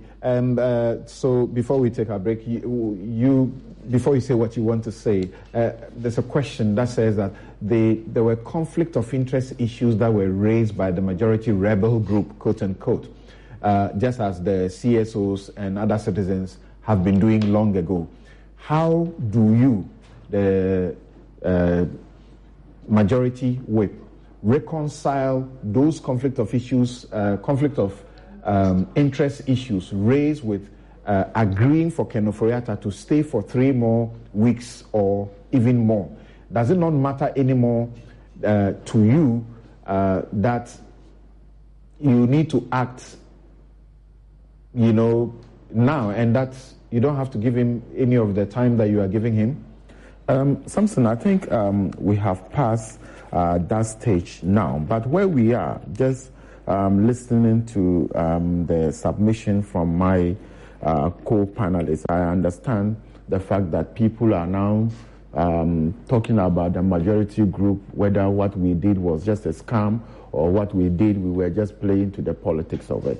Samson, we were very clear and we were serious about it. First, were you part of that group? You see, like I said, I'm a government whip. I'm in a tight position. Yeah, so you can't be part of that group. So what I'm trying to say is that the majority group, our decision was very clear, and we did it in the confines of our ability and our strength. We said, one, we will boycott every government business that come into the chamber. What is political scam now is the motion of censure that the minority have actually filed in Parliament. It is playing to the gallery of public politics. It is actually trying to win the sympathy of the public vis-a-vis what the majority did. I said so because, one, we are all aware in Article 82 what you need to be able to pass a motion of censure. The minority are well aware that there are 136 members, and 136 members cannot pass a motion of censure. You need at least 183 members to be able to pass that. So what are you actually trying to do? That you are filing a motion of censure to remove a minister, knowing very well that the Constitution doesn't give you the right in terms of the numbers, the strength you have in Parliament. They're doing it, hoping that some of you will join them. We could also say that the motion they filed, that we were also filing it, hoping from them. But we know that we don't have the strength if they are not actually going to support that. But when you decided to act, you have now actually almost backtracked somehow. No, so why do you say theirs is a scam? Because there's no guarantee that you will do what you could do. Samson, you see, this call and this current happening in our country, it's not the first of its kind. We need to actually be happy and, thank the majority group for adding another phase to our democracy, and even thank the President of the Republic under his response. Because when he called us, he didn't tell us that, look, this is the legislature interfering in the work of the executive, because it's we are actually to do laws and other things. Who appoint and fire is the duty of the executive. But you see, the President told us that he will act on it and appeal to us. In 2014-15, when there was serious outcry in the country, where businesses were collapsing, when we went to IMF, when the cedi depreciated by some 40%, the clergy visited former President John Mahama and said Setega must go. He said he has heard the call that Setega should go, but he will not do it.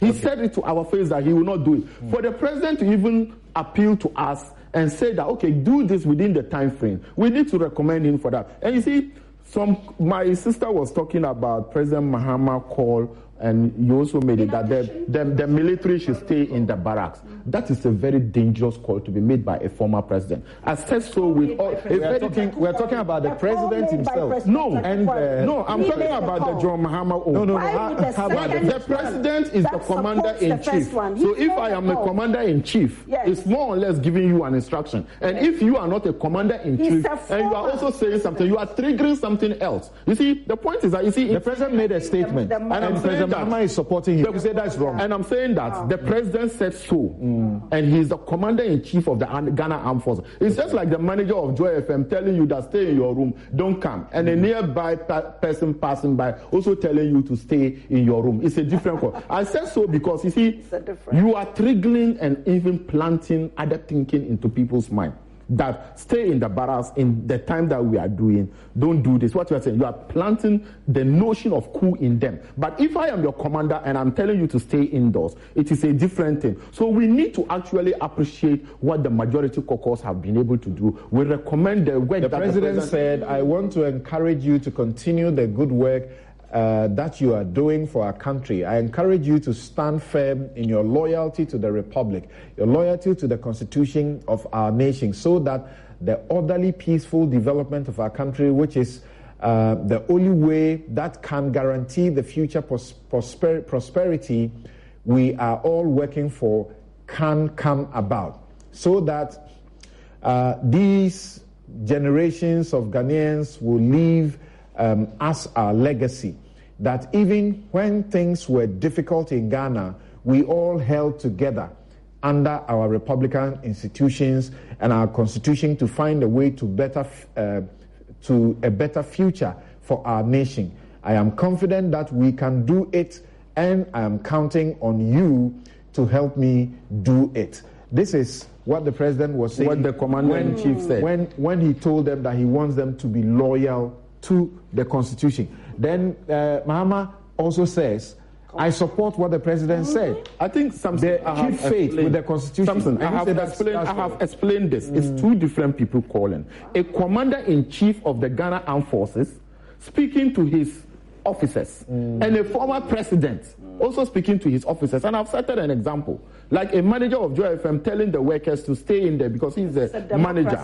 And then somebody who has actually been a pass-by person also telling them that, oh, look, he's saying you should stay, but we should be mindful that try and stay. What are you trying to plant in the minds of people? Nothing. We are descending people, and we know exactly what the president is trying to. He's trying to play the politics. This is just another form of rebranding of President Mahama. He is somebody who has driven us before. He has been our driver. He was in the seat, and we know exactly what he did. Thank you. Definitely, this rebranding will not work. Thank you. We take a break here. Then when we return, I will be asking my guests to tell me what they expect to hear from the president after all the meetings he has had with the various stakeholders regarding the economic situation. This show is brought to you by the candid sponsorship of Bank of Africa. As strong as a group and close as a partner, MTN everywhere you go. Star Assurance, your solid partner. Ashasi University, educating ethical and entrepreneurial leaders for Africa. Robert & Sons Optical Services, your comprehensive eye care service provider for 31 years. Fenard Ghana, think Wood, think Fenard. Duraplast, how you get your water matters. Remember, where Duraplast goes, water flows. St. Thomas Eye Hospital, providing excellence in eye care. Hoptel, everything you and Miwe Insurance. Simply dial *165# on the MTN to join an insurance that works for you. And my guests this morning who have joined us and we have been having the discussion are Clara Kolega, Barry Kasati. She's a lawyer, lecturer, University of Ghana School of Law and board member of the CDD Ghana. Also, John Osai Kwapong is political scientist, democracy and development fellow at the CDD Ghana. Dr. Kwabna Nyako Otu is chief economist and director, Labor Research and Policy Institute, Trades Union Congress. Habib Idrisu, you just said him a while ago, MP for Tolong and Deputy Majority Chief Whip. Mona Kote is managing partner, BVM Advisory Services, and former Deputy Minister of Finance. We'll be right back.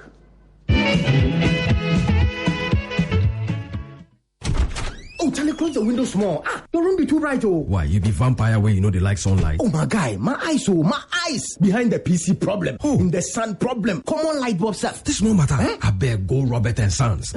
Oh, yeah. Then my chick to him, I know correct. Cry. Where Robert & Sons sort them out sharp. Now, so stylish frames in the rock. We go Robert & Sons right in. No, I was sitting inside proper.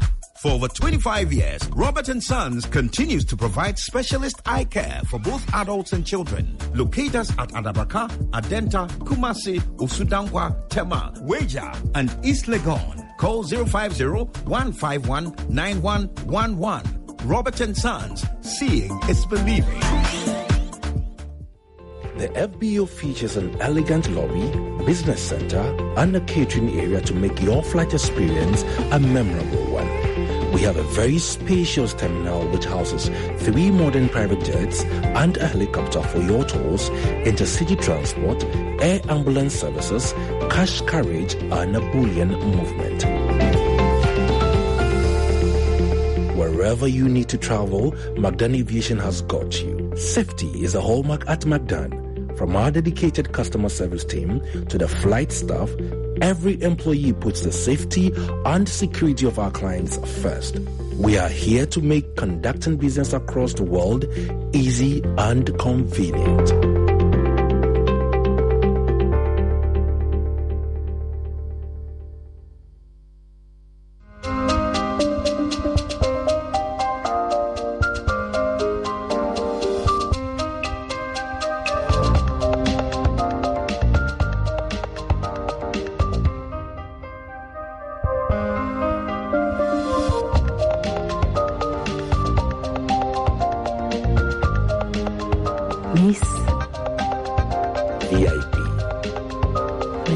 Perfumes.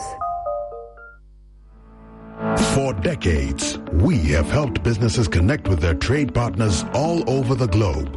From Ghana to Burkina Faso, Côte d'Ivoire, Benin, Togo, Senegal, China, Morocco, France, Netherlands, and many other countries.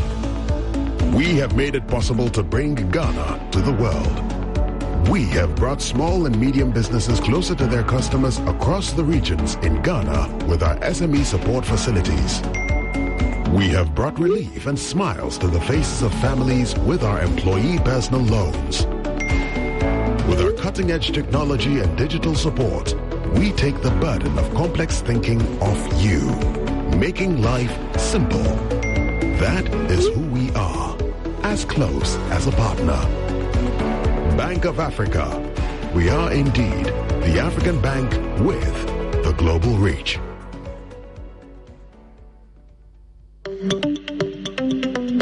Good business means seeing the possibilities and maximizing opportunities. Making sure you have a responsive support system. Backs your business goals.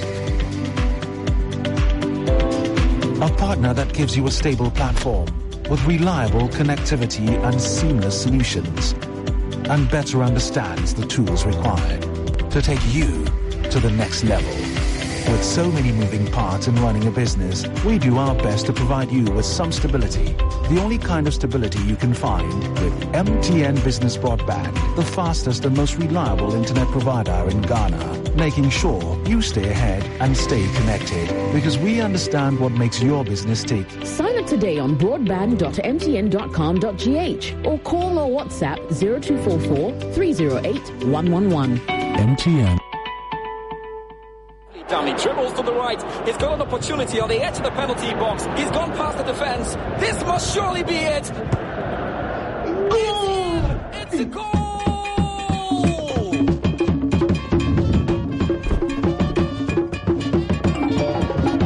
With only 150 pesos, you can win up to 16.5 million Ghana cedis in the Betway Atina Kesia jackpot. Jackpot muhine. Bet responsibly, not for persons under the age of 18. This advert has been approved by the Gaming Commission of Ghana.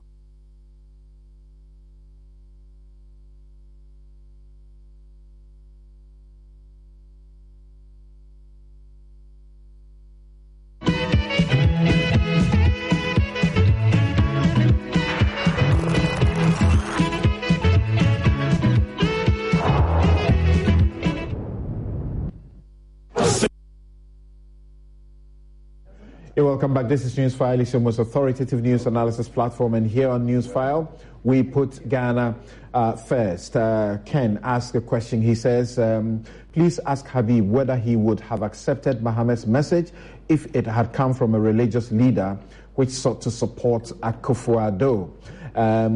Then, there's a couple of messages I'm sharing with you. Frank Anderson says, we have gone beyond sacking of Ofori-Atta. The president and the entire economic management team are complicit. Surprisingly, not a single one of them tendered their resignation on principle. Those MPs have no credibility, hence the unsurprising U-turn. They have been in parliament and applauded Ofori-Atta when he was churning out false figures. Sadly, if the president resigns per our constitution, Bawumia will finish the unexpired term. We are stuck. Interesting there. Kwame says that it took Zambia 2 years to negotiate an IMF deal. Now that it has emerged that the economic data Ghana presented to the fund was inaccurate, should Ghana's negotiations go on indefinitely? The NPP MP saying Ken will be at post. So quite a number of interesting questions coming in. Musa says the president's response to the 80 MPs who called for the resignation of his cousin is unacceptable. So there is no competent person in the NPP to continue IMF negotiations. The logic of President Akufo-Addo is that we should wait till Ghana is totally collapsed before something drastically is done. Well, we cannot say that for sure. We wait to hear him tomorrow and what he has to say. All right, so we'll continue here, and then I'll read some of your messages later. The president is speaking tomorrow. What are the expectations of Ghanaians? And that should be voiced through you who are here in the studio and through Zoom, speaking to the country. What are the people's expectations of what the president is going to be talking about? Remember that he has spent 3 days meeting various stakeholders, including the Trades Union Congress, including forex traders, market women, bankers, and various other groups. What is he going to be saying tomorrow? What should he be saying that should make any difference? He has met with the Association of Ghana Industries, Ghana Association of Banks, Transport Operators, Forex Bureau, Association of Ghana Market Women, the Ghana Employers Association, Private Enterprise Federation, TUC, among others. Let me begin with the TUC. And as you know, Dr. Nyakotu is with us. Yes, let's hear you, Doc. Thank you. For us, before our meeting with the president, hello? Yes, we can hear you. We can hear you.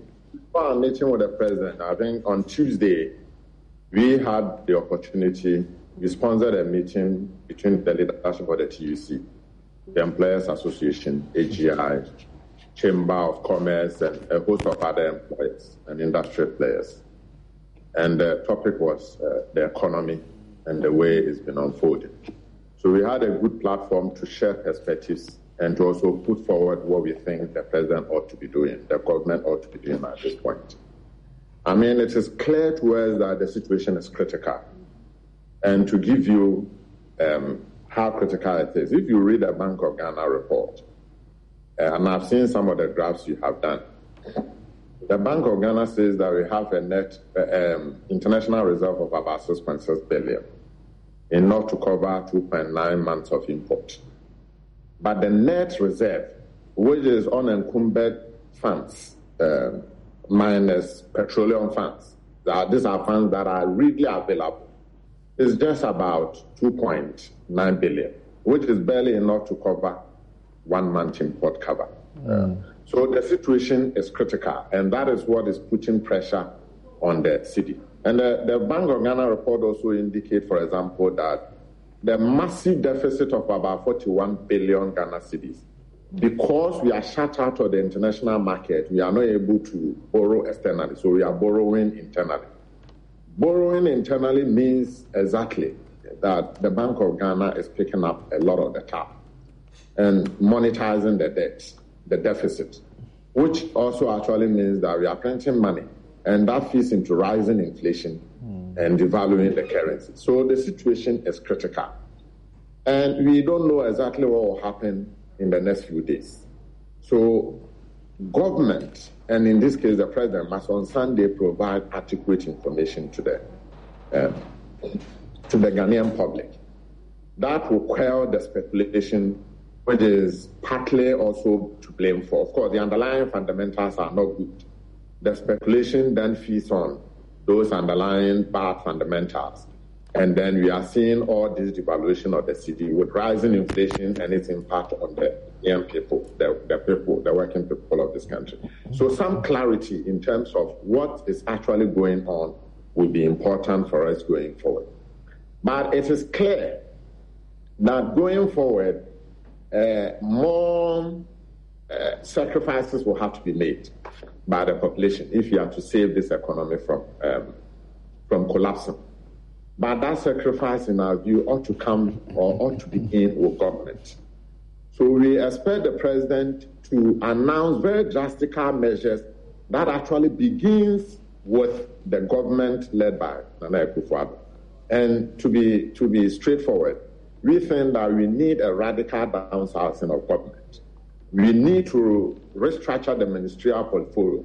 So you have ministries that have 3 deputies.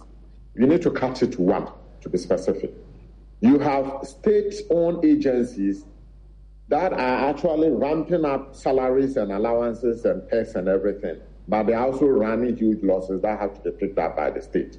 We need to do something about it. Unfortunately, some of these agencies have, 3 deputies.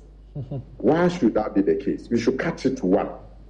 And we should also announce drastic measures that let the population know that the government and its functionaries are actually living the crisis the way the ordinary Ghanaian is living it. I mean, the president should tell us that he has installed meters, prepaid meters in the residences of every minister. They should also pay for the utility price increases. They should pay for their water. And some of these things should be clear, should be demonstrably clear to Ghanaians. That is the only way you can rally the population around and say that, hey, we are in a difficult time and we need to be doing what we have to do to save this country. And if the president fails to announce some of these clear, demonstrable measures and comes with half-hearted, unclear slogans, there's no way the population will be willing to go along with the difficult choices that this country have to make. But also, this shouldn't be the last address. The situation is unfolding. New things are coming, new measures are coming. So just like the fellow Ghanaians under COVID, we expect the president and his ministers to be talking more. But, let me emphasize this. The reshuffle bit is important. The president, like every employer, will want to repose confidence in his workers. It is good. We are a labor union and we want to protect the people we unionize. But the president should know that all those talking about reshuffle, they work with the ministers. His 5 best ministers, people work with them. They know them on a constant basis in the ministries. They know them. His confidence is not as high as the confidence of the people who have been working with with those ministers. And it is important that, just like Ara mentioned, in a democracy, the fundamental letter, the values, is the majoritarian rule. What are the majority of the people saying? And the president must have the intelligence to be able to hear what the majority of the people are saying. On the forex thing, I think we need drastic measures. We introduced the forex exchange, the forex bureaus for a purpose. We need to assess whether that purpose has been met. You now have a situation where people are standing in front of the airport police station and other police stations trading dollars and cedis as if they are Kelewole. And the police look on. Nobody does anything to. You now have a situation in this country where we say we have an alternative central bank at Cowley. So if you want to transfer $1 million and you don't have the papers to be able to do that transfer, go to Cowley. They will transfer it for you. And there's evidence, or at least growing suspicion that, Cowley is very close to the Bank of Ghana. There's an active collaboration between the two, the alternative central bank and the real central bank. These are the things our intelligence system must pick up and be able to address. We need long-term, medium to long-term things. We need to address our trade policy. That has encouraged import of everything. And this country one of our top 10 imports is the thing we call the Yamadia, intestines. Carrying dollars to go and buy intestines. We need to do all of it. We need to deal with all of these things. But we must also support domestic industry. And here the politics is important. In 2011, I read something by Dr. Kwesi Botwe, that a government that says that we are building private sector. Parties come into government, and the private sector they are building is the private sector of their own party people. Whether competent, whether they are really rare industrialists, we do not know. So every other party, business person will have to go into abeyance. We promote new entrepreneurs. And the private sector sometimes is also a private sector of importers. And that's also killing producers. We say we are doing a school feeding program, and the people should eat and buy, produce from the local environment to use. Then we quickly get, party people who are importers, and they go to China and bring some stuff. Then they come and replace the eggs that the kids are supposed to be taking because somebody will make profit. Exactly, the point. So why we have an active import lobby that has demobilized government's trade policy. You can't do anything about it because they finance the parties into government. One other thing we also need to look at is our revenue generation. Why is revenue not coming? Why do we suddenly wake up and realize that the shops are not issuing the VAT invoice? Didn't we know this all this while ago? We knew it. Why didn't we do anything about it? We need to check the massive tax exemptions that is going to political cronies and all those people. We need to check it. All right. We need to check the leakages in the energy sector. We need to check it. All right. But finally, in this our situation today, I think all of us must refrain from the blame game. I mean, we are in this together at this point. The boat is sinking, and the party colors does not determine whether you sink or not. In fact, we are in it and we are all sinking. Great. And the president tomorrow must be reconciliatory, as somebody has said. We need to build bridges. We need to ensure that we can have some political accommodation, bring everybody on board to make sure that, irrespective of their party colors, they are contributing their ideas, they are contributing their bid to the recovery process of this economy. Right. We'll listen to what President Mahama expects as his contribution to what should be happening. But the Citizen Coalition, they had a press conference, and among others, they said that the government has to address the challenges that confront the citizens, and there are specific moral-boosting actions. And I'm mentioning because Dr. Otu spoke about some of these morale-boosting actions that should signal readiness to subject its leadership to accountability, cut expenditure, plug leakages in government spending, and tackle corruption. In this regard, they endorsed the call by citizens, the majority of MPP MPs, and many well-meaning Ghanaians who have asked for the dismissal of the finance minister and his deputies. We commend the majority MPs for taking this important step, as his dismissal or resignation would restore some confidence in Ghana's financial markets. This should be done without any delay. The president should urgently take morale-boosting measures by reshuffling his ministers. Given what has transpired over the last year, it is evident that they have not been excellent. Certainly, the team that led us to the current crisis cannot steer us out of it. The president should reduce the total number of ministers, and deputies to not more than 70. I think President Mahama was talking about 60, and I was beginning to ask if that's what he's suggesting that he will deal with if he won power. This will signal a clear commitment to reducing public expenditure as corroborated by the majority leader sometime in July. The Citizen Coalition welcomed the call by Occupy Ghana for a lean and mean government. Based on the Professor Ya Intamwa Bedu Presidential Committee on Emoluments report of June 2020, the average monthly basic salary, they're talking about ministers, how much they are getting, and how something should be done about all of these.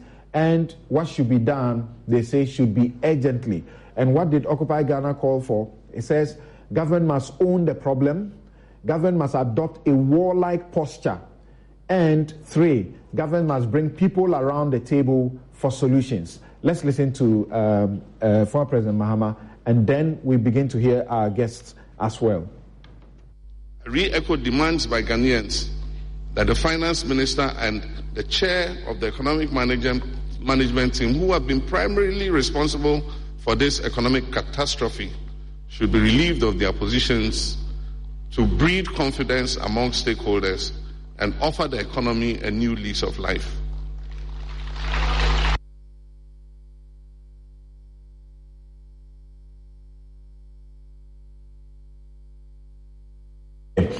Our production tells me that there's some technical problem. They would be able to play some more of what the former president had to say.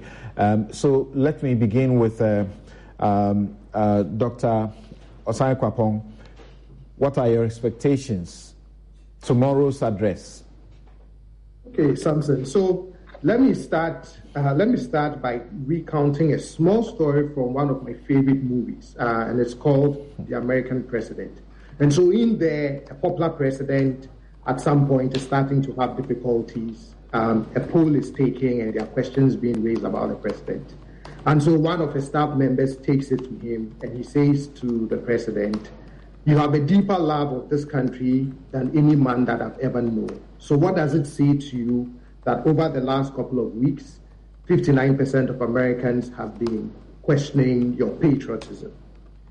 And it's one of my favorite movies for all of the political lessons that movie teaches. So for me, my expectation tomorrow from the president is two things. He must address the political markets and he must address the economic markets. In the political markets are the citizens who voted for you, and even if those who didn't vote for you are still citizens of this country that must be served and served very well. And what I want the president respectfully to recall to mind is to think of all of the goodwill that greeted him in 2016, the strong backing that he got politically, and even the good ratings that he got in Afrobarometer 2017. Because for me, anytime I look at the trajectory of this presidency, and which I've written about in an editorial about the changing perceptions of the government, that is where sometimes I get a little baffled, right? Thinking about where he came from and where he is now in terms of the public perceptions. And again, that is why I recall the movie where it's all of a sudden you hear public sentiments that this is a man who is either detached, doesn't care, etc., etc. So for me, what I want him to do is, on the politics side of this, he needs to give assurance to the citizens, right? He needs to recall all of those good moments in which citizens stood by him. And he needs to be able to convey to us that, look, it's not that I don't hear, I don't see, I feel your pinch point, you know, your all the pain points, or your pinch points, I understand, etc., etc.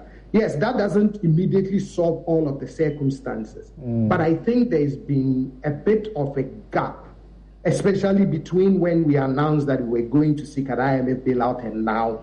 That has sort of created the impression that the government's attitude is more of, let's ride it out and see what happens. So I want him to do that. I really want him to be able to try as much as he can to win some of that goodwill back with a reassuring message using a very, very conciliatory tone. Hopefully that will succeed. And then Dr. Otu has, given a list of strong positive actions that he will have to demonstrate on the economic on the economic market side of things, which is specific actions that would give, bring back confidence among traders, among industry, investors. All of those things will be very, very critical to do. But for me, when all is said and done, because again, when he used to do fellow Ghanaians during COVID, right? One thing that I would also want to bring to his attention is, at the end of the day, if you look at Afrobarometer round 9, no matter how bad it was in quite a number of areas, on the management of COVID, 84% of Ghanaians said it was managed well. And I'm sure that part of it was that constant engagement and communication with the citizens, regular updates, things that we're doing. And so again, for me, ultimately, I just hope that when all is said and done, specific actions and all of that, the president would be able to remind us of the man he got a whole lot of Ghanaians to be excited about and give him all the goodwill that they gave him. Clara, what are your expectations, and how does the president carry the nation along and we are told that things will get worse?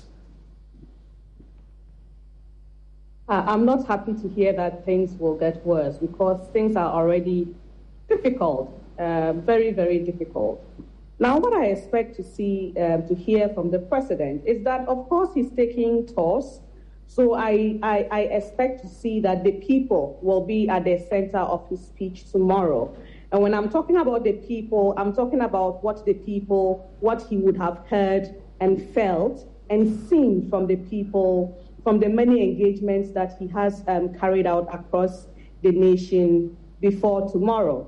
I also expect to hear something positive about the economy, some assurances.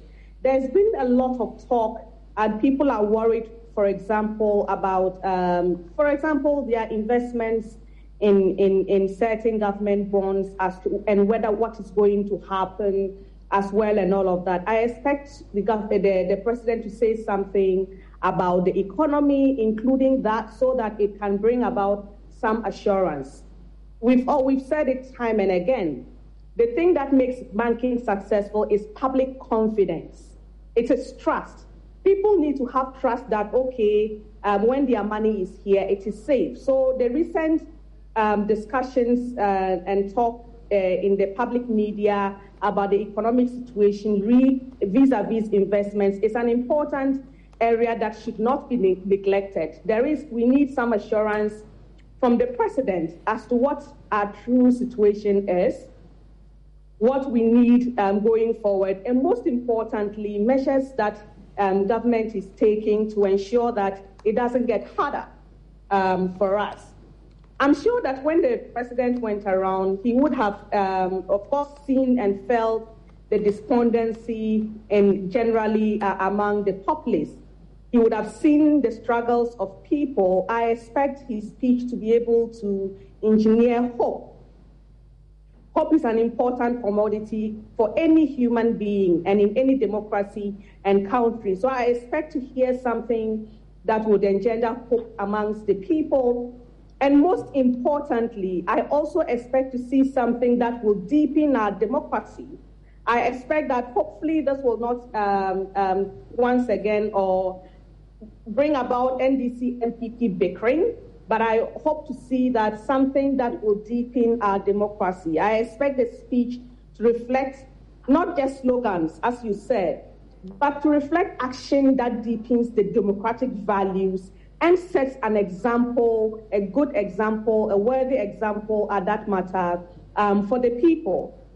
Just like the COVID times, it is very clear that these are not exactly very normal times, given what has happened, particularly this year or the past few months. So I expect the president to accord it all the seriousness that it is, and as Professor Osai Papong said, to be more conciliatory in the speech and carry everybody along, irrespective of their political views or political opinions or other opinions.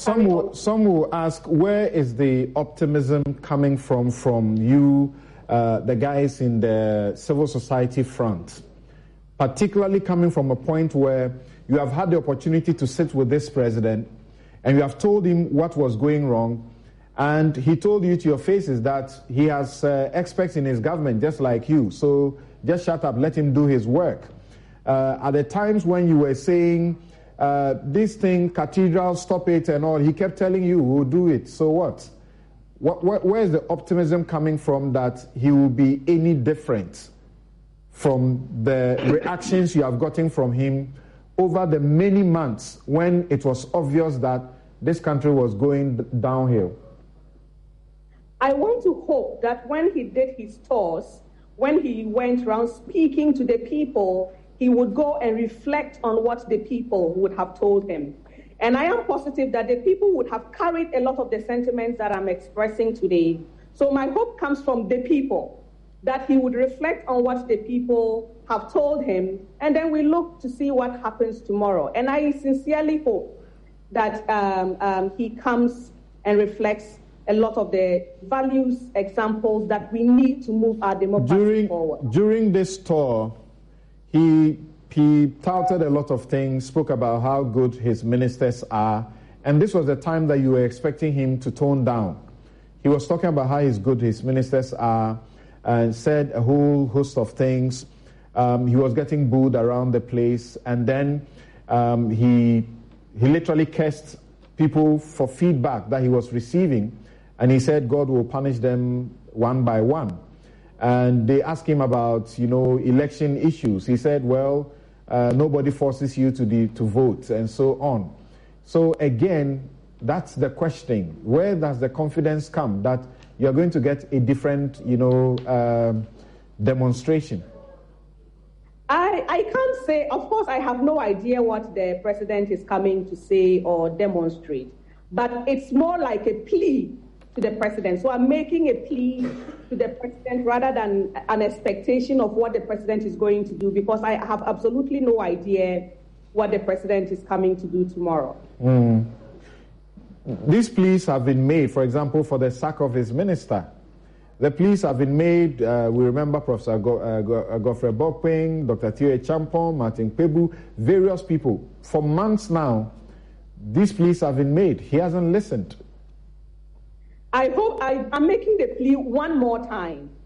And it's just between today and tomorrow. So I make it one more time and hope that this time the president will think about it and reconsider.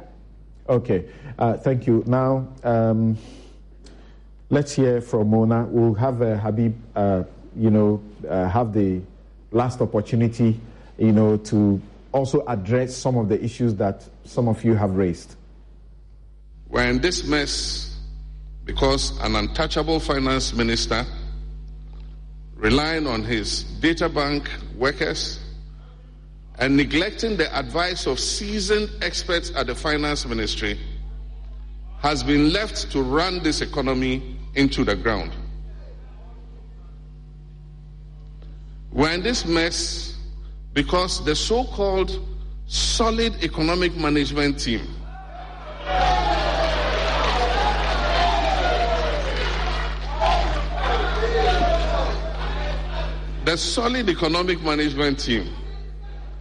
over the last several years has been unable to call the president's cousin to order when he embarked on a reckless borrowing spree, when he embarked on indiscriminate closure of indigenous banks and financial institutions, and when he embarked on creative economic presentation of statistics to make our situation look rosier than the reality.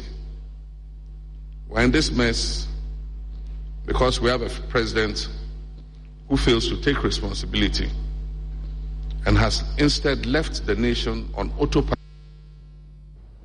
Right. Are your expectations any different from what your leader had to say? He said we should revisit Operation Feed Yourself. He did something that yesterday got social media agog. People were eating gobe and posting on social media. He said we too have a responsibility that we ought to take, and so on and so forth, and cutting down ministers and so on. Yes. So, to be honest, I think yesterday's speech by President Mahama was one that was coming... 2 days ago. 2 days ago, I'm sorry. Was one that was coming from a person, a former president who has seen the works before and who was trying to proffer practical solutions for this crisis that we all find ourselves in. And he tried to add humor to it, whilst reminding us, even as citizens, that even without the president, there are certain things that we can do. Eat local, patronize local, grow food ourselves. So he wasn't even just dwelling on the president. And Samson, I believe that he didn't overdwell on the president for two reasons. One, because clearly we have a leadership deficit. And at this point, I want to even take off my political hat, if I even have a big one. I believe it's a small, but I take it off now. It's about Ghana, and it's about our future. So in as much as I agree with a lot of the things that Mr. Mahama said, I want to also add my voice to what Dr. Nyakotu and John Osei-Kwapon has mentioned, as we hope will be, and Clara, of course, we hope will be in the president's speech. Most likely it will not, but we will still say it because words carry weight. I made 2 points before I came in. My first point is that we must send positive action-oriented signals, and we've listed many of them today.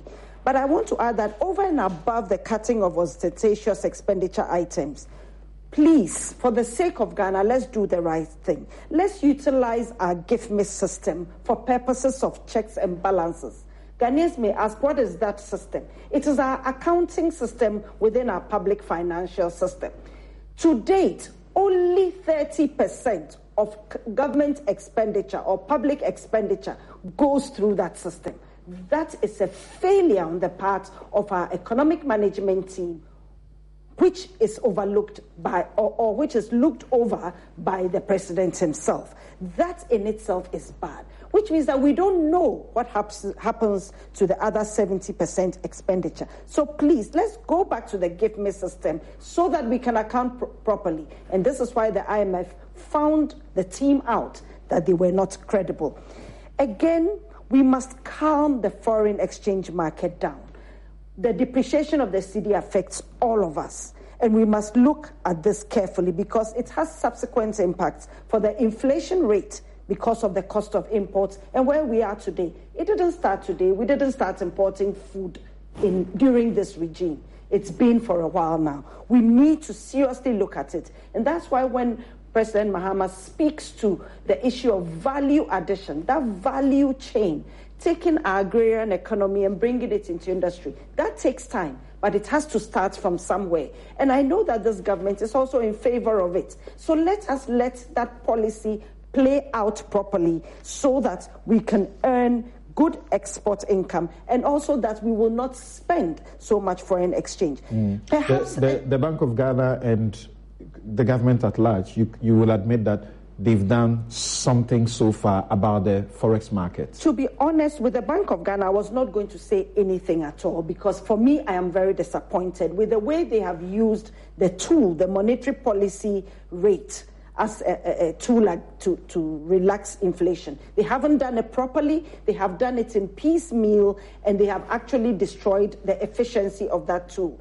Number two, I think Dr. Nyako said something that I cannot say myself, and you all heard it, about are there collaborations with the black market, which is self-defeating, but I will leave it there. So I will look at a few more that I would like to add to the President's notes, if he would listen, is that perhaps a temporary suspension of some nuisance taxes that are factored into the cost of fuel. And we saw that happen in the US. I'm not saying the countries are the same, but it's a strategy that helps. If you take out some of the nuisance tax from the fuel price, you can reduce that fuel price. We know that fuel price has a lot of tentacles. It affects transportation, therefore it affects food and everything. So I think that is an area that our wonderful economic management team should look at and work on that. I also think that the government must consider using the government administration, let me put it that way, public administration must consider using much more fuel-efficient vehicles. There are a lot of vehicles used by government for many purposes, some valid, some not.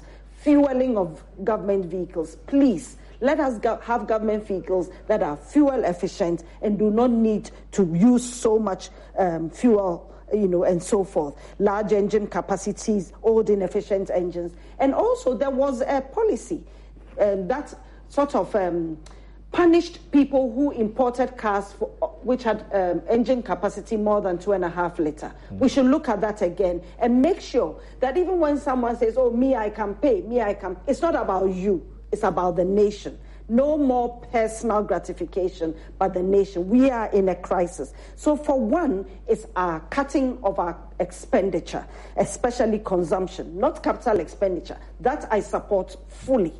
So consumption expenditure. Number two, I hope to see in his speech, is how this debt restructuring will take place. It is something that with or without the IMF, we will have to do something about it. There are two parts, the external and the domestic part.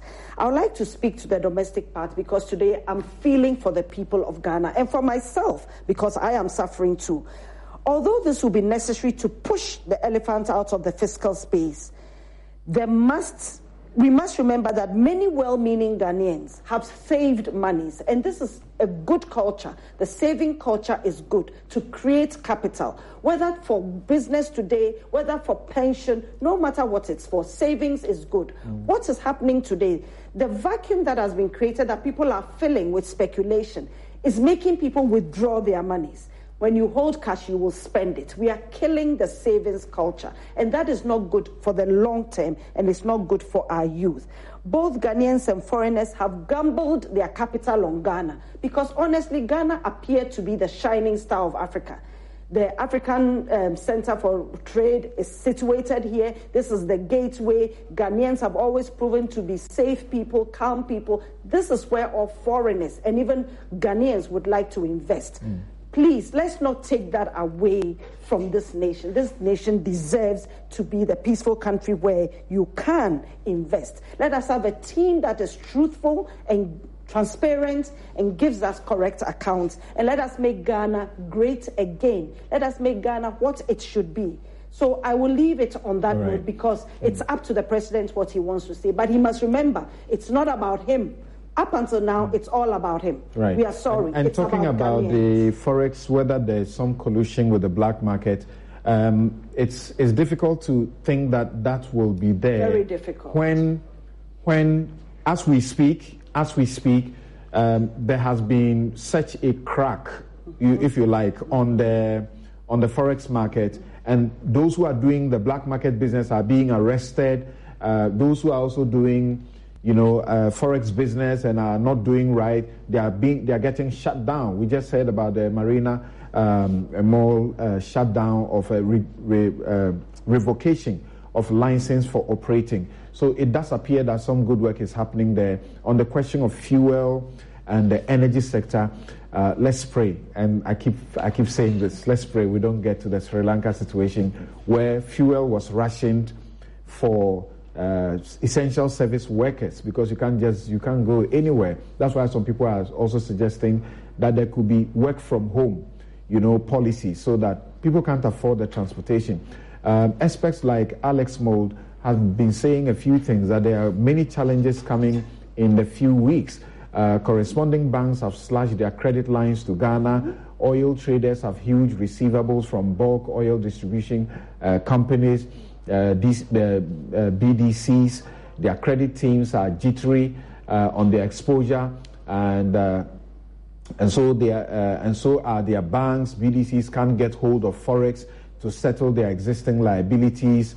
For some, the US dollar is just unavailable, among other things, and he has some suggestions as to how to resolve that.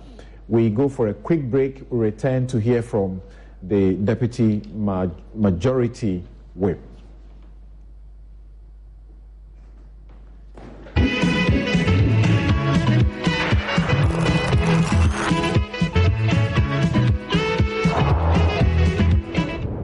Hey guys, so I got this app. It's called Ayoba. It's a chat app that helps me with beauty tips and cooking tips. A super app that feeds me music and the latest sports content. I even use it for my studies. And the good news is, I don't need to use my data bundle because I'm on MTN. Charlie, the app just did be. Ayoba, the all-in-one app that lets you chat, call, read, play, pay, and listen. Use Ayoba at no data cost on MTN. Download Ayoba now.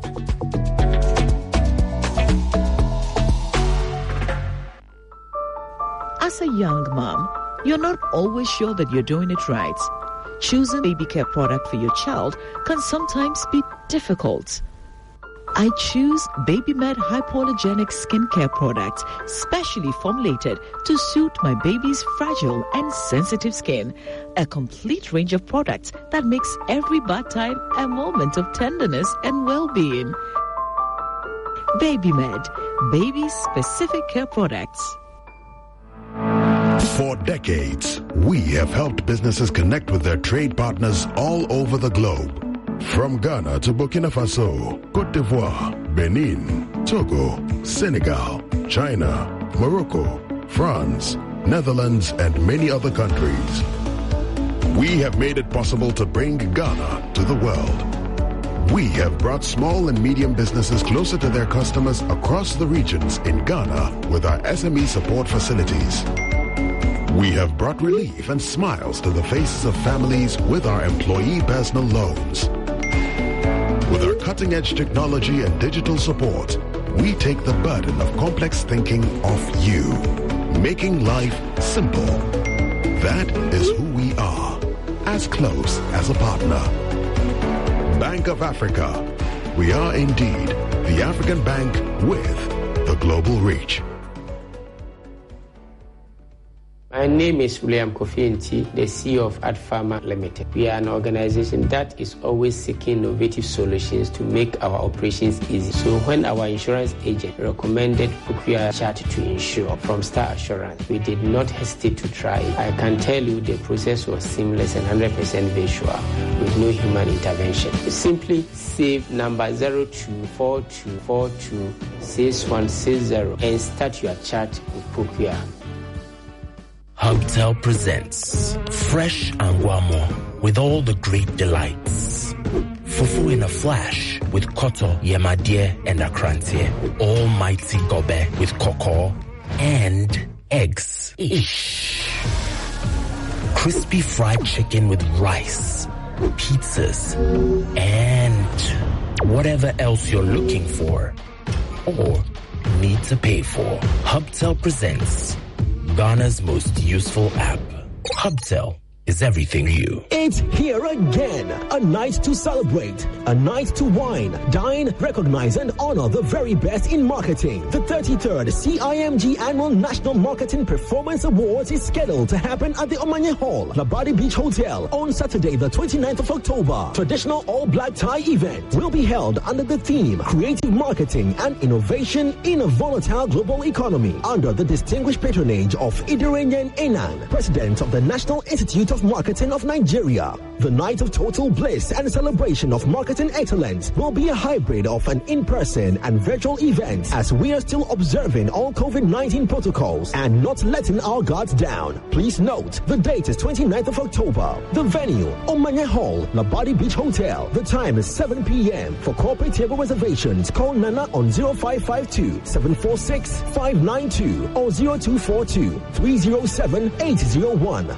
CIMG, marketing means business. CIMG, working for Ghana. Do you or your children rub their eyes too often? Do the eyes become itchy, watering, or red sometimes? Well, all these may be due to allergic conjunctivitis. Simple as it seems, allergies can have long-term effects on the eye, including blindness if not treated well. Allergic conjunctivitis is treated by eye specialists. Visit the St. Thomas Eye Hospital and get examined by an eye specialist today. St. Thomas Eye Hospital has its surgical center at Mataheko Flamingo, an outpatient clinic on the Osu Oxford Street in Accra, and a new clinic at the Tema Evergreen Shopping Center. Call us on 024-675-8483 or 054-012-5450 for more information.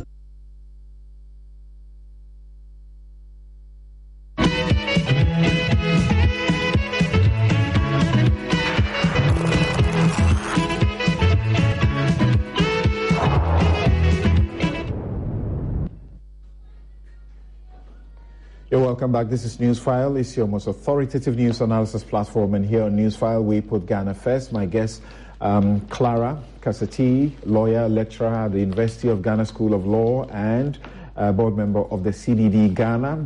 Dr. John Osai Kwapong is political scientist, democracy and development fellow, CDD Ghana. Dr. Kwabna Yakotu is chief economist and director, Labour Research and Policy Institute of the TUC. Habib Idrisu is MP for Tolong and Deputy Majority Chief Whip.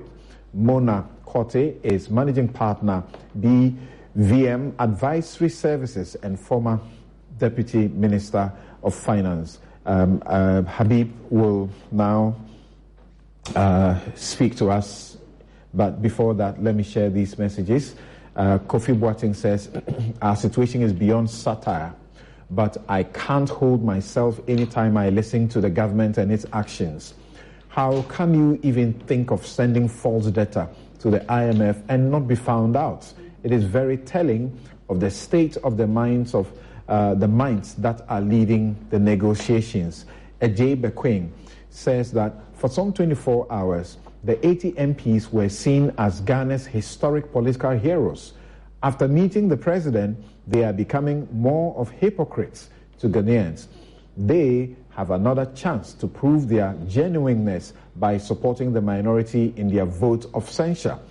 Kofi Amwa says, if the president of Ghana sees the current economic situation as not serious as the people of Ghana are experiencing, then he has no business being in office. The president has not taken any action to demonstrate to Ghanaians we are in crisis. The president and his ministers appointees took some haircut too, except that people say that is not enough. The Israel Lie says, I wasn't one of those swayed by the majority MPs' move this week because they made it clear it was about winning the next election. That was their focus. NJ Baby says that I believe strongly in what Madam Clara is saying on Newsfile. The finance minister can resign and still hold his head up. You can't possibly go against the will of the people. Yes, Habib. We shouldn't be asking what your expectation should be because you are in government, so to speak. We should ask what you know the president will be talking about. Samson, before I get to that, I've actually listened to some of my colleagues and my sister and some of those who have texted to an effect that people are thinking that the Ministry of Finance have actually given the IMF a wrong data. We need to respect the institution IMF.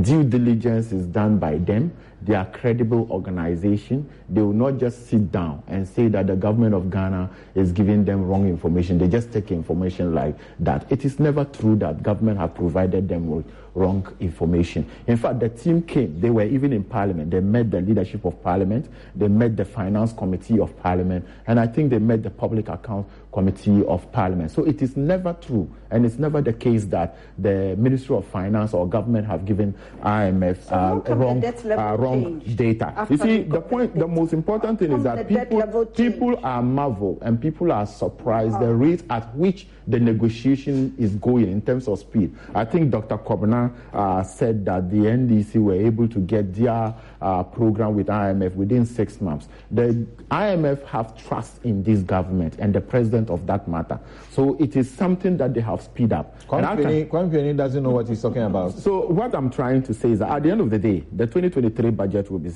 presented. And I am very convinced from where I sit that the negotiation of IMF will be concluded by then and will be incorporated. Will be concluded by the 15th of November? Will be incorporated in the budget. Will be incorporated in the budget. It's not going to be surprising. They did their own in 6 months. So if we are... So tomorrow, instead of what the president told us this week, that soon... he will be telling us that by 15th we would have a deal with IMF. I don't know what the president will tell you, but what I can tell you is that I am convinced that by the 15th of November, the budget that will be presented in Parliament will have incorporated in it the IMF. No, you use the word concluded. Wow. Yes. So if it is something concluded, it will be incorporated into the budget. If it's not concluded, it cannot be incorporated in the budget because it will be part of the program for the 2020. This is a major announcement you are making. You recognize that? Yeah, you see, the president have said soon. Because it has what it can do for the markets. Yes. You know, I am not surprised at the rate and the speed at which it is going because we have very credible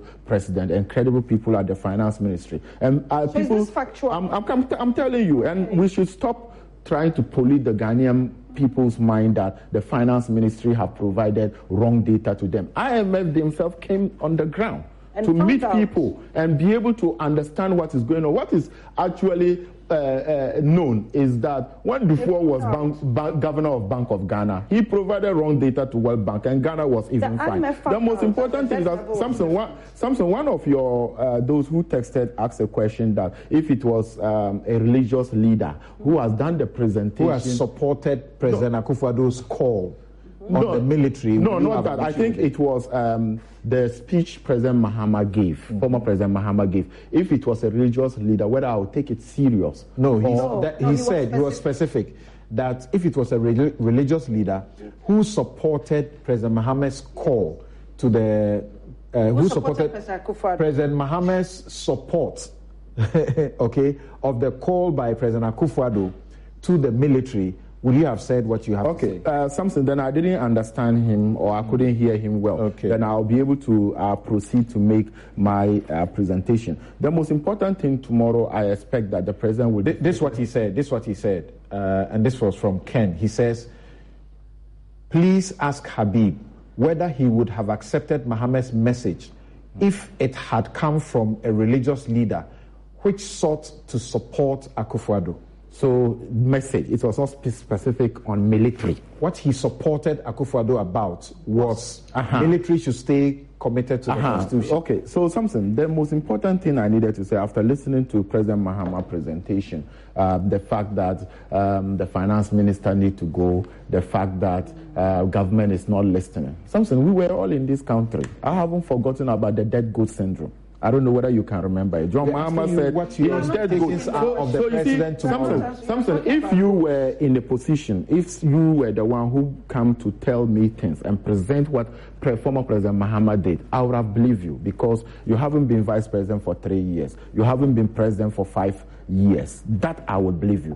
For John Mahama, former President John Mahama coming to tell us and the lecture that he has done, it was just a rehash. Shouldn't you rather believe the one who has experience? No. You see, the point is that everything that he has said 2 days ago was a rehash of his own utterances that he has been in, lamentation of his failure. There are many people who are talking about Operation Feed Yourself. It's been how many decades of a policy that was talked about? Something. So if it's a rehash, but it works. I have listened to him on 3 different occasions, and there is nothing new. All what he said, he has said it before. I listened to him at the Harvard Business School. I listened to his interview at the Voice of Africa and the lecture that he did in Accra. And when I compare what he said yesterday, 2 days ago, and what he has said before, it is just to tell us that, oh, okay, I am lamenting, I should have done this, but I couldn't be able to do this. This is not a trial and error. We are not telling you to come back. Let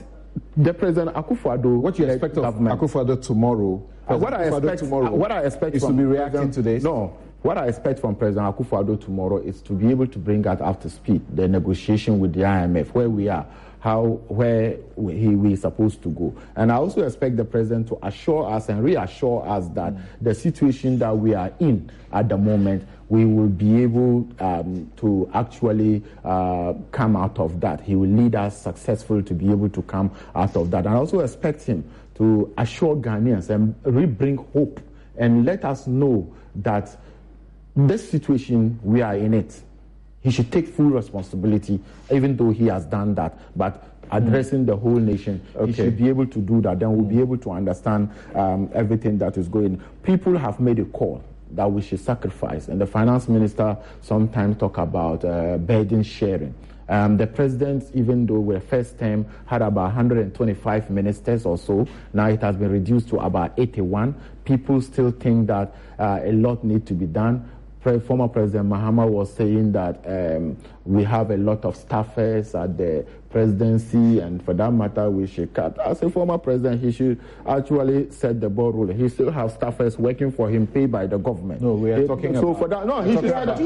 We're talking about. But let's talk about the crisis. I don't know why I should. Burden sharing when you're collecting commissions. Burden sharing. No president has done in excess of 120 ministers before. He has reduced it to 80, 81. Yes, and people are asking that he can do better. What's President Mahama got to do? So what I'm saying is that, yes, it's still a call in the right direction that the president will be able to do more with regards to this. But I am very positive that where we are at the moment... Are you expecting him to tell Ghanaians tomorrow that what like the Citizen Coalition is saying, that he will come and tell us that, look, I'm reducing my ministers to, say, I think I read President Mahama's suggestion was up to about 60. Or people feel it can do even far better than that because we are in austere situations. This is not something that we have experienced. So do you expect him to come say that a number of ministers are collapsing, ministries are getting away, where Dr. Nyakutu talked about, Stephen Amwa has spoken about before, delay some of the appointment institutions. You have 3, some places 4 deputies and all of that, not necessary. Cut all of them out. Let's have 1 person or something like that. Are you expecting to say some of these things? Samson, what I expect from the president is to give us a general overview of where we are. I also expect him to tell us the measures he's going to put in place.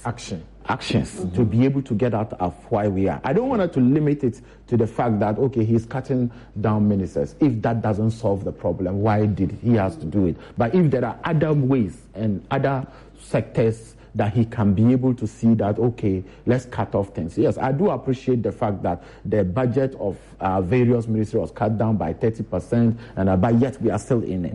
So for that matter, I expect tomorrow that when the president speaks for us, I am ever confident in the president. And I am very sure. You expect he will do something that brings some agriculture revolution, so to speak. Something that we are going to do buy our own stuff and not look outside. Yes, I do agree with my sister when she said that some products need to be banned from importation if one way or the other to reduce. I don't think it's a call that we need to ignore. Recently, I attended IPU, Interparliamentary Union in Kigali and Rwanda. That is exactly what they... in Nigeria, they are doing some of that. So if that will help us, the president should do. That's why I said that I expect a general overview and measures that the president will put in place. And I am very confident. I know that tomorrow, after the president finishes delivering his speech, people will clap their hands and say, okay, yes. So now let's deal with the other issue that you also have an important task on about Adwoa Safo. But before that, Dr. Osai Kwapong, I've got people asking me some questions. I think I should ask you if you feel the same about it. That the president should be speaking live to us rather than a recorded message. What difference does that make? Good question. Hello, Dr. Kwapong. Yes. So I think, it will be the same message, but I think the feel is different, right? That it's like watching a recorded, soccer game versus, watching it live.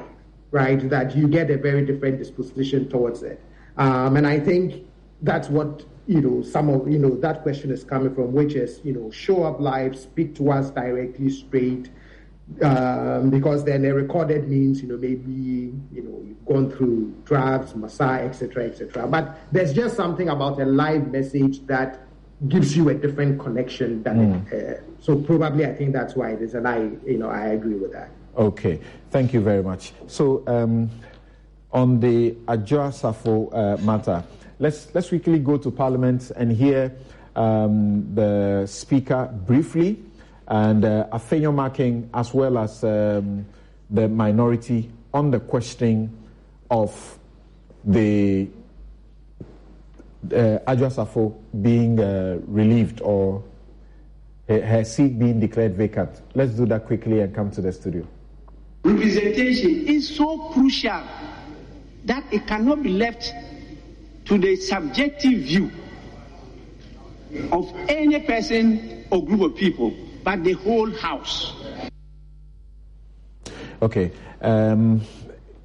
Okay, right. So what you say, the minority is disappointed in this, the majority is disappointed in this. The Osei Mensah Bonsu didn't hide his this displeasure at all, that the Speaker should have just made that declaration that the report of the committee is sufficient and the seat is declared vacant, then there's a by-election, rather than say, it should go for debates by the whole House. And now somebody has gone to the Supreme Court about it. Yes, Samson, I was actually disappointed by the ruling of the Speaker. It's rather unfortunate that the understanding or the interpretation of the Speaker of the Constitution in Article 97(1)(c) is totally wrong, and we do disagree with him entirely. Because, you see, every institution have check and balances and how you be able to regulate. The Speaker is simply trying to tell us that members of Parliament are above the law.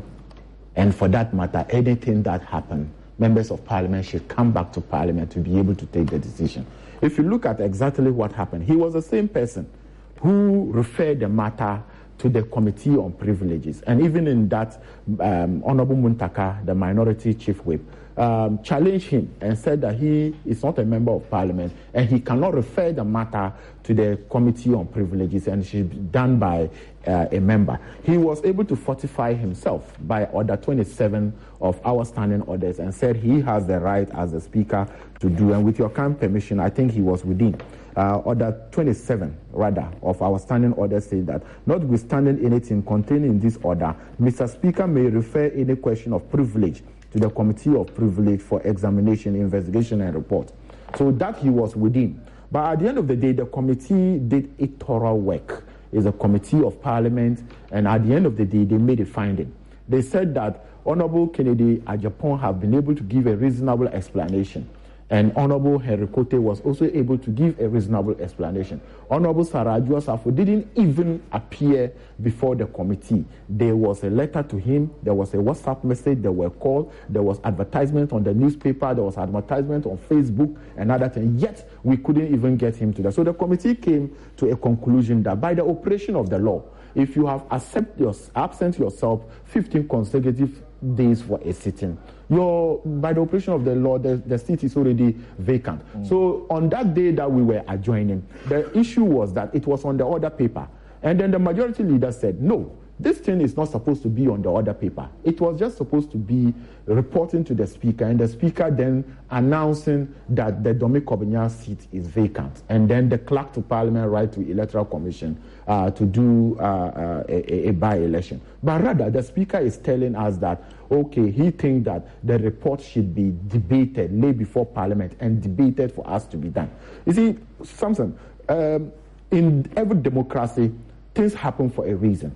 The 137 is actually teaching us a lot of lessons and strengthening our laws. I said so. You see, the first time, when the first Deputy Speaker was presiding, there was an issue. We went to the Supreme Court. It was interpreted. Right. He's a member of Parliament. He has a right to vote. Then the second issue is that when you absent yourself 15 days consecutively, you won't be punished.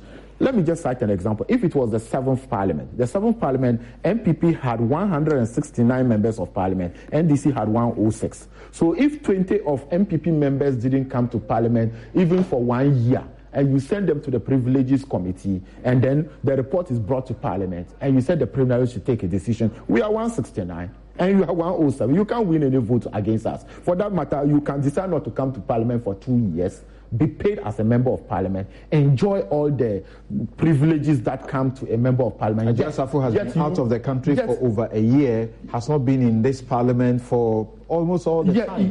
Maybe except 1 or 2 times. And any time, even the time she came into the House, apart from the voting day for the Speaker, the next time was a big controversy, whether she was the one in the House or not. Good. So something like I cited an example. So if it was the 7th Parliament that 20 of our members don't come to Parliament for 2 years, and we have majority, because we're in majority by 63, and you bring it to the floor, we will vote for our people to stay. So it means that there's no check and balances. Members of Parliament are not punished for not attending to the House, because that is the reason why we were elected for. So the Speaker is setting a very bad precedent for us. And I think... But the committee decision is also a majoritarian decision. Yes, but that is the decision of the committee. You see, what I mean is that whoever is majority in the form the majority in the committee will have decided what it is. Thank you, because you see, the point is that in the case of the Privileges Committee and in the case of absenteeism, it's a direct constitutional requirement that you should do that. We could, if it was within parliamentary setup, we could set up a different committee to look at it. At the moment, one of our colleagues, Honorable Sanid for Ano South MP, have actually sent the case to our court. And that also may have a potential. That may also have a potential to actually delay the process, because instead of bringing it for you to vote, now it's going to the court. I don't know if the Parliament will say, because it's in the court, we won't continue again until it's finished. And you know our court system, it could take for a while. Let me get Clara on this. Clara, what do you make of what is happening in Parliament? People are quite disappointed at the Speaker for his ruling that that decision should be left to the whole House rather than just a committee. Thank you very much, Samson. Now, with the issue on that is, it's very clear that both sides of the divide, or all the members in Parliament, are agreed that the condition required with respect to vacation of seat and a good reason to be met has been met. So it seems they are all agreed that she has vacated her seat for over 15 days and she has not provided a reason to that effect. The issue that remains is the procedure for declaring a seat vacant.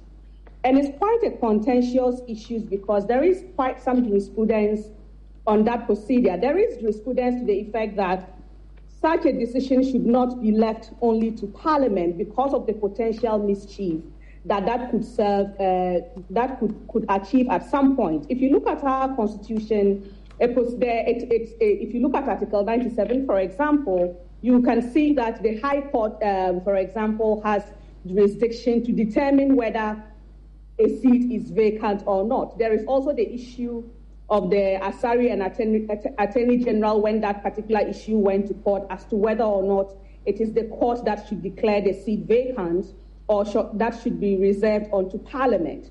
Because this issue is already in court, I can foresee that the issue is going to center around the procedure for declaring a seat vacant and, of course, whether the jurisdiction of the Supreme Court on that. So for that reason, I would decline making a comment on my opinions about the procedure until after the case has been determined. Why? The Parliament is also an institution and is working with the powers giving it by the states through the Constitution.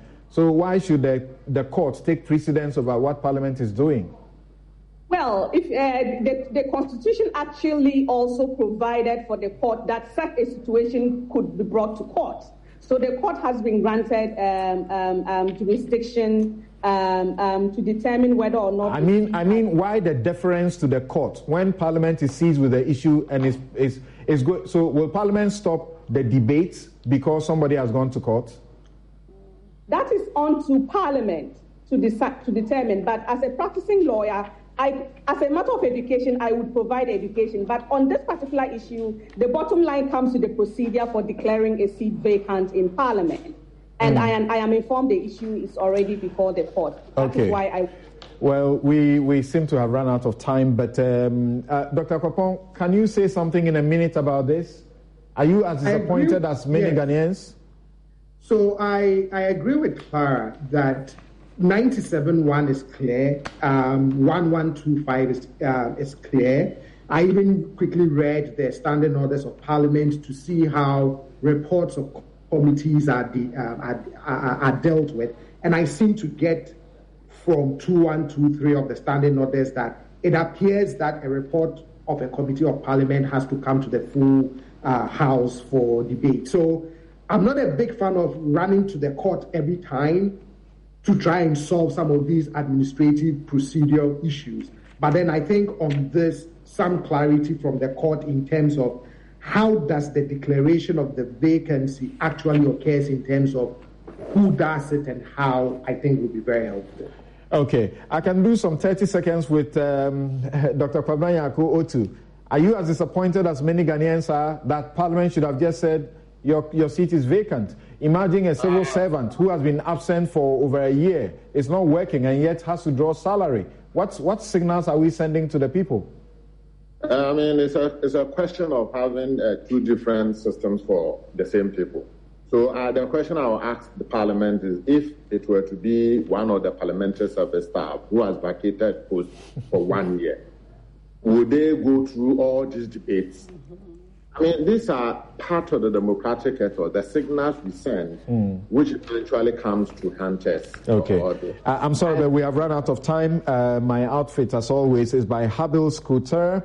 You can get them at Dringa North Gate, East Legon. The number to call is 0200 84 1988. My guests have been Clara Berry Kaseti, lawyer, lecturer at University of Ghana School of Law, and with the CDD. John Osai Kwapong is also political scientist, democracy and development fellow with the CDD. Dr. Kwabena Nyarko Otu is chief economist and director, Labor Research and Policy Institute at the TUC. Habib Idrisu is MP for Tolong and deputy majority chief whip. Mona Korte is Managing Partner, BVM Advisory Services, and former Deputy Minister of Finance. I'm Samson Ladia Yanini. Thank you so very much for your time. We'll come your way next week with another edition of Newsfile, God willing. Have a good afternoon.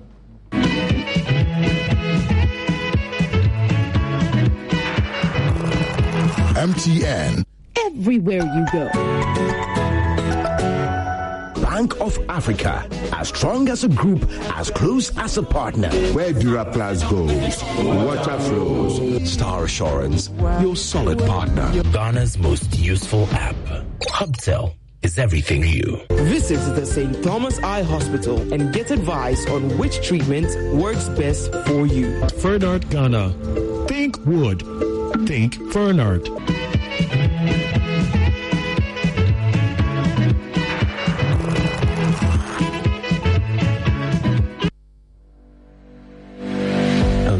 Journey lies ahead of us all, and we all have different paths carved out for us.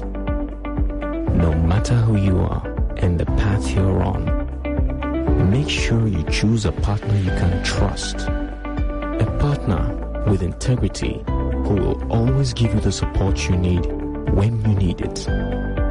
No matter what you do and where you are in your journey in life, you are very significant.